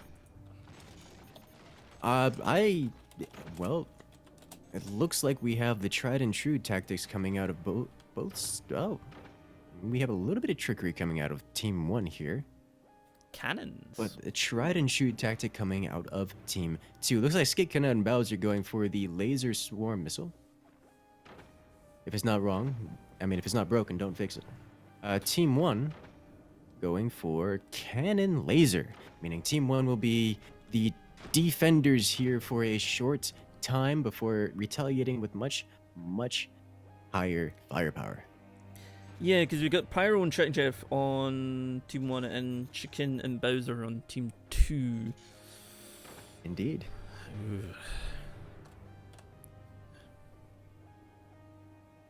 Surprised didn't see the bottom ports swinging back. Just like, wee, out of the way. As fun as it is to see the course swinging, it's not been a successful tactic thus far. Not that we particularly take examples from the third place, the bronze matches. We know that all the players were not going for the full tryhard mode there. So we get top base going upgrade. Has gotten rid of the technology for the missiles, because I suppose you're not. If your missiles are taken out, you're likely your fort is dead. Right. Lots that of or someone's used a tier 3 and almost missed your base. Looks like Team 2 is opening up. That's with one their way to first tell volley them. of missiles. Oh, and is there any? There is no anti-air, so this will hit. What was this? That one random swarm missile getting out in the lead? Most of that actually missing though. But well, they got rid of all the windmills, so all the wind power is now gone on bottom base on Team 1. Team 1 Yes, though has a indeed. cannon going up. Those swarm missiles were specifically targeted at the bottom of the base because that is where the energy production is known to be. As in, Team 2 knew the energy production was there and specifically targeted that location for it, just to try to slow down, because he knows that those swarm missiles aren't going to be doing much damage in the way of well, destroying the base or anything else, so you might as well target what you can get. In this case, what he can get is the energy production, which will slow down the Team 1 player significantly, especially considering that he's going for lasers, which are energy-heavy weapons.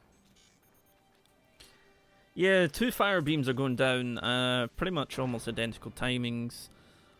I'm wondering if that's Pyro's one. Nope, that is not Pyro one, that's Trek Jeff, because Pyro's the top one with the cannon, in fact. I haven't seen him use cannons in... when was the last time? That's a good question, but in typical Pyro fashion, he has sold off all unnecessary technologies just to get his cannon out faster. It's a 4.5 minute mark, and he's about to open fire. And if he does it right, could cause a significant amount of damage to his opponents in the first round of the final. Indeed. Although we So seem the to be first trading heavy weapon shots. is about to be fired. We'll see what it amounts to. Ooh. Well, those fire beams. Uh-oh. The fire beam laser combo hitting directly into the Team 1 bottommost player, and about to be followed up by. Oh, is that he? Did he get the nukes? He got the nukes, and there's no anti-air in sight. This is gonna be. That's gonna. Oh. Did he get the wood in time? He did, but now suddenly is it gonna rip? Is it gonna rip? Back online. He's trying. His base is crumbling. He's trying to save it. Come on. Oh, he's managed to. Oh no! It's away. No. That will be the end of. Pyro is in this himself, just claiming over a. And instantly, Pyro takes over the remnants of his teammates' smoldering base. Oh, that was a little bit too almost making close. It through. He's not used his cannon once yet, though. He did. Didn't hit anything terribly exciting, but he has used it. It landed straight into the wooden armor, which is not going to deal the damage he needs. Now, Pyro did claim the remnants of his base. He's going to try to clutch this. We'll see if he can come back. It's going to be a really tough battle from here on out. He does not have the assistance of his teammate. It is 1 versus 2 at this point, and he's facing off against double nuke and fire beam plasma laser. Now, the thing that he does have, though, is, see the top base on Team 1? It is very fragile. It is absolutely very fragile. It does not have a lot of defenses, is vulnerable to plasma beam fire laser, which is getting hit by it right now. Is vulnerable to nukes. His anti-air is constantly being suppressed. And there's Pyro is gone. So Team 2 taking the very first round, and of course, sending in a nuke just to rub salt in the wound. And that'll be the end of round 1. Looks like Pyro had a desync right at the end. Didn't like him losing, potentially. This is fine. And down it. Alright, so we'll be on to round 2. Now, if Pyro and Trek Jeff can actually win this one, it will go into best of 3. If they don't, then we'll have our new winners. How did you like that? Well played out of Team 2. Very nicely done.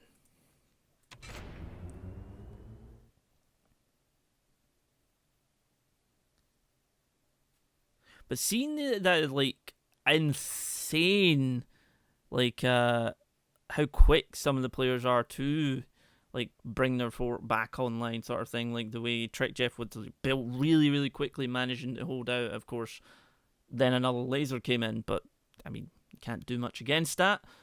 But he managed to, you know, keep it there, which is impressive. Good old Abyss.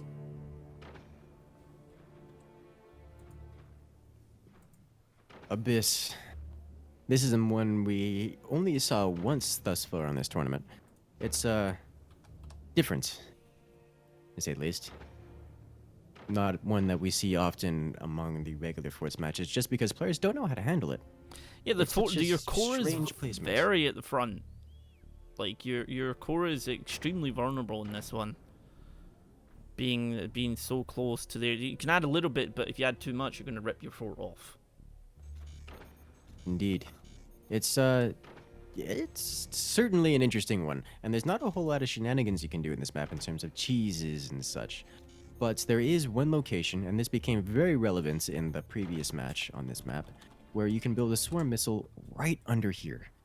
Right here. There's only one place on this side, and the same place mirrored on the other. Right down here. Everyone here does know about this position, and it's incredibly powerful, so we'll see if anyone gets to using it. It looks like Team 1 does not intend to use it, as they have already built an armory and not gone for the workshop technology. Typically, this map is dominated by rockets. Interesting to see the bottom 4 only just now placing down technology. Indeed, it would appear he has gone for the much heavier economic route. He has 5 mines, turbine, before putting down that technology. Whereas the other side is going, well, more aggressive, which you'd expect from players around here. And then Pyro and Trick Jeff are going to have to, well, win this one, essentially. Or they will lose.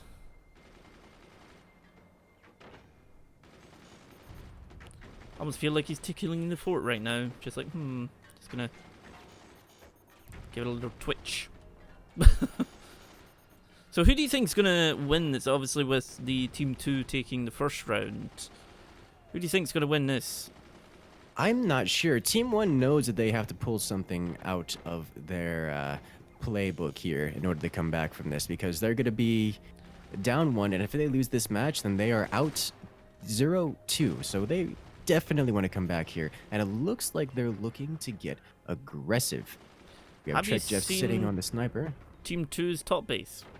Oh yes, that's going to be painful. Personally, my strategy that I prefer to go for, and we'll see if they manage to come back from this, because Trick Jeff does know how to deal with this, but he does not expect it coming right now. It's not planned for it, and he's only going to have a limited amount of time to deal with it. Now, what I do like to see, and this is different from what I do, is that Team 2 has gone for the much more economic route. While they've built mortars here and will be fielding them very strongly, there we go. They haven't, well, pigeonholed themselves into this technology. They're going to be moving up, they have the economy to do so, and they fully intend on transitioning out of it sooner than, well, probably sooner than later. Though they are doing a sort of a decent bit of damage to Team 1 to kind of make them have to obviously counteract this.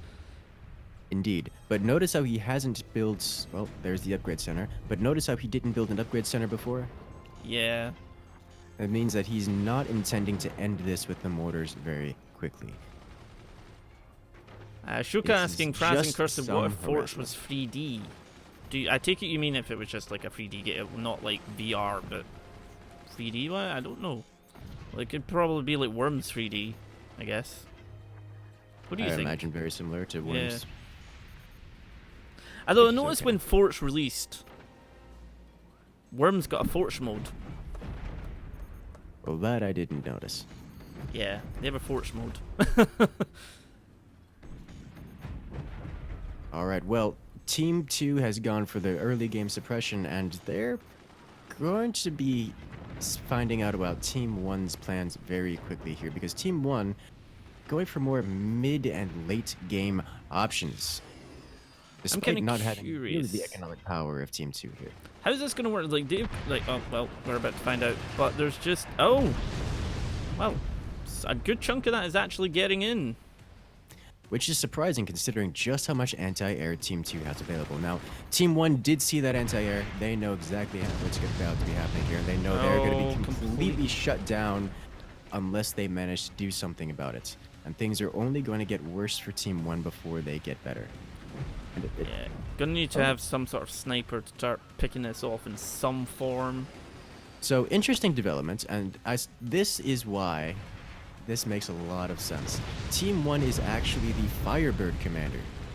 That means with their active ability, which they had active a moment ago, all of these bullets, both the incendiary and the machine gunners, will become incendiary and ignites the opponent's forts. It would appear that Team 2 is going for a tactic that Team 1 was not prepared to deal with. And that tactic is just massive amounts of incendiary firepower. Will it work out, is the question. is Team 2 is starting to be able to field their weapons. They still don't have the map control necessary to do the damage needed to actually end the game, but they are starting to reply. That's an interesting place for a swarm. Yep. Is that going to actually get out? Yes. Oh, the Team 1 top base is getting hammered. Oh yeah. They activated the commander ability, so all of those machine gunners are igniting everything on the base. Which means that there's going to be a lot of fire and a lot of repair costs. Not a lot Yeah, of Nathan, damage. I'm kind of thinking the same thing. Team 1 is on a little bit of the back footing here, but I mean, they might be able to Absolutely. come back, hopefully, maybe. Okay, Otherwise, so the it'll be all damage over. output of Team 2, Team 2 doesn't have that killing potential. They don't have those weapons designed to actually end the game. They have weapons designed to suppress the opponent. This is going to be a very slow crawl. This is the early game aggression. Keep the opponent down as we tech up and slowly transition into a harder and harder hitting weapons. You notice the swarm missiles coming out. They're upgrading their mines now. This early game aggression was not designed to end, it was designed to suppress as they transition into later and more harder hitting things. You see the mortars have finally been upgraded, and it's only going to get more and more God. pressure. That is a couple of really strong missile hits there. Indeed, and again, very surprising those shots managed to make it considering the sheer amount of, well, flak available to Team 2 here. But now the commander ability is active, and suddenly Team 1 is exceptionally flaming right now. Ouch! That looked Out really come more painful. mortars. There it is. Everything is on fire once more. And just like Everything that, is on fire! Team 1 still suppressed, and Team 2 still free to expand as they see fit. And that's the plan here. But they're still upgrading more. They're upgrading more mines for Team 2. Oh, mm. Oh, so right, long so as there's those flak exists, Team 1 just won't be able to field those rockets successfully. Yeah, someone is like, because I think he's been trying to somewhat snipe them off, but has not really gotten the chance to properly do it. Because if he can get rid of them, that would cause him to have, well, a substantial uptick. The snipers do keep getting popped themselves, and Team 1 not really being able to do anything. Like you mentioned, it's, you know, they're completely suppressed at the moment. They're kind of hanging on, but Team 2 is just constantly... The eco in Team 2 is insane. Oh yes, and this game is only going to continue trending one way. Team 2 has the advantage. They've prevented Team 1 from expanding. They prevented Team 1 from getting out their weapons. And Team 2 is just doubling down on their lead. They're saying, if you want to play... They're saying that Team 1 is playing on the defensive, trying to get out those super heavy weapons, trying to get out those one-shot alpha strikes in these rockets. Team 2 is saying, nah, you guys could have all that. We're going to sit here, we're going to equal up as That's a hard as we nuke. can, defend as hard as we can, and just suppress you. And Oh, suddenly, flying across the field, and Team 1 is woefully unprepared for it. And it's going to be very difficult for them to prepare for it for so long as they do not have map control. There's just so very much just fire everywhere. Oh my lord. Oh, a little bit of well, one missile getting through there, but I feel like the forts are just hanging on here in Team 1. They're trying. But Team 1 still has a few seconds before they can start firing back, and it's not looking like it's getting any better for them. Yeah, they do have a laser going down, which could, if done right, bring them back. Whether or not they... Oh! He's got Okay. one shot to do this, Oh! Oh, it and didn't it's quite not get enough. through. Team 2 still had plenty of armor in front of their core, and now they know the fire beam plasma laser combo is there, so they're not going to let that happen. They're going to double down on that armor, and there's not going to be any more opportunities for that shot to get all the way through. I mean, I do think, see if the fire beam or laser hit the mortars, it could be quite devastating. It would be somewhat Oh, devastating. that but laser, keep in is it gonna mind, go? The mortars are not the primary weapon here. They're a tool of suppression. If the mortars go, it's not going to stop the Team 2 from actually continuing to do their damage. So much fire. Oh god. Oh, I mean the fire beam is getting through a little bit to the core.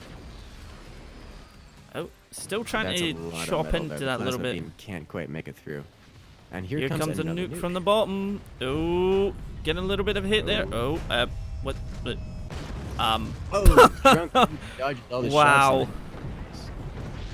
That was a lucky shot there. Get another one coming in from the top. Some mortars to drain the gunners out. Oh. Oh, that is... Oh, dear. And that's it. The nukes makes it through. Not enough gunners, and that's going to be the end of Team 1's first player. And now suddenly all the firepower that was scattered across both players in Team 1 is going to be all focused down to the remaining last player. And that's going to be a real rough time. And That now is- everything is on fire. The commander ability is coming in. Oh dear. All these bullets will Yes. suddenly start igniting the base. Here comes the nuke. Ooh. Incendiary nukes without having to use a fire beam on them.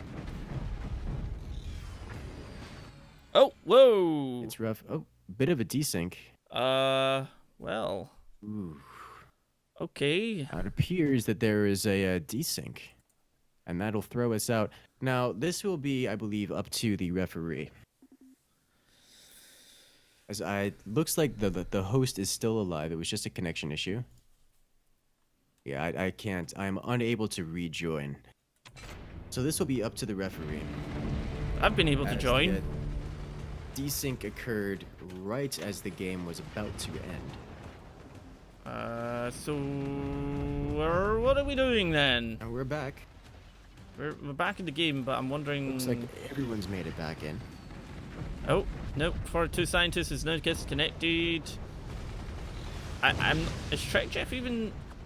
I'm not seeing. Yes, Trek Jeff has currently reclaimed his base, and after a brief moments, things are stable, and the situation.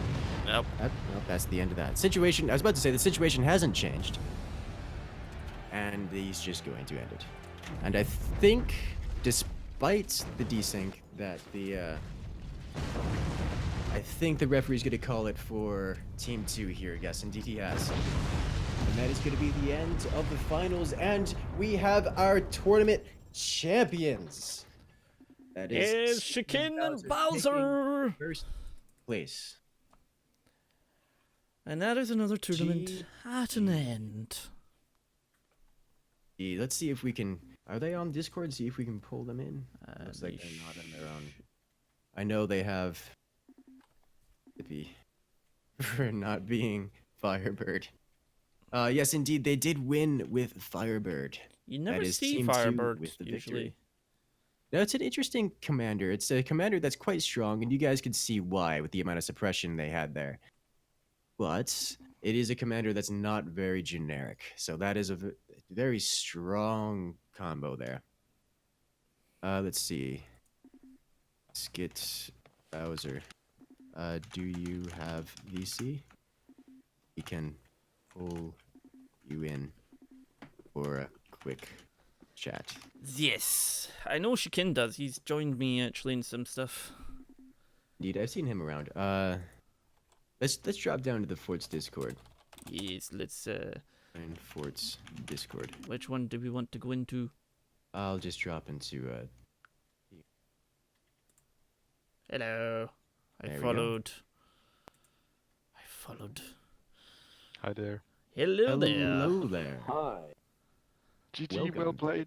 Very I well. see. GG, Very, both. very good games. I love that. And that's what we're That's- here to see. I actually loved that Firebird play. That was awesome. I haven't seen a good Firebird yeah. play in a long while. We thought we would go for a riskier play because we were one game ahead. Well, it paid And it off. certainly paid off. They did not expect that at all. They were trying to do that comeback with the laser and the heavy weapons plays, but you guys had such a defensive suppression on them. It was awesome. By the way, this chat is limited to 4 people. I think. Well, we can move people. Oh, okay. Yes. Where? Bowser is in team. Yeah. Yep. Yeah. There he is. Well Welcome to the played. party. Hello. Well, the problem was that there are too many people in the channel, and I couldn't join. Yeah. So they did Yeah, that yeah. on purpose, so not on everyone can join. That's I why think I right. moved. Just I moved everyone. In Right, curses, someone why moved me. you're in curse Swiss? Uh, And I'm That's from because Switzerland. of General Week. It's rigged. rigged. Something Ah. like cheese. This was a really great tournament. Yeah. There's a lot of yeah. yeah. Lots of great plays, I and loved this watching the is games. what I love seeing about Forts. Watching you guys do this kind of play, it makes me so very happy on the inside. So what do you Thanks. guys think And about the doing another outside. tournament like this Come coming on. up soon? Get up and Oh, dance. on the outside too. Really, I didn't expect that Firebird. Really clever from you. I didn't expect Wasn't it there- either. I didn't even notice you guys are Firebird until saying like, why is everything on fire? That's not the way it's supposed to work. Yeah. You never see That was- Firebird usually but then that was nuts. So much Yeah, fire that was really everywhere. nice. Yeah, we figured out it would be a good choice on Abyss to have Firebird. Yeah, that was my Empire's mistake, was that we didn't really plan this tournament at all. Yeah. Oh, So we just Went with it. played it by ear, and I haven't played Abyss properly for a year probably. So Yeah, we It's had one of a the harder bit maps. of preparation. So we had some tactics on Abyss discussed just 1 hour before the tournament. yeah, you noticed we like the first tournament, like the first match we did on Abyss as well. We almost lost. So Oh. Yeah. and this one we also lost. So.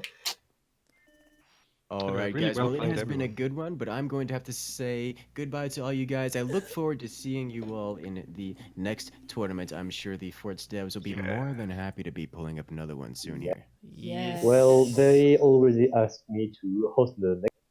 Oh, that's nice. Well, It's there like, we do go. it. Do it You now. heard it here first, guys. We have another But- tournament Hey. planned coming up soon. Frazzz I- and Curtis I need must some play in the next idea. one. I need you guys to. We've been to told, give me our some- chats have been told us that me and Curses have to team up and take part, or else, pretty much. Oh, YouTube against the world. Yeah, why not? Oh yeah. But, guys, I'm gonna keep go you ahead and talk guys- to my chat for a little bit, and I'll see you guys next time. Yeah, see you all Bye. later, See you in and stream. see you later Bye-bye. in Curses. Later, Frazzz. Well, guys, thank you so very much for joining me for the Forts 14 tournament. As you heard there's going to be another one very, very soon, probably. And, well, me and Curses will take part and host it as well. Or, stream it or whatever. So thank you very much for everybody joining me today. All the bits, tips, and new subs, and everybody else everywhere going on. Thank you so very much. And, yeah, I think I'll be off. I'll leave you some outro music so you can enjoy it, and I'll see you tomorrow for the Sunday stream, which is either going to be DMC or Apex. We'll soon see. Thank you very much, guys, and see you all next time.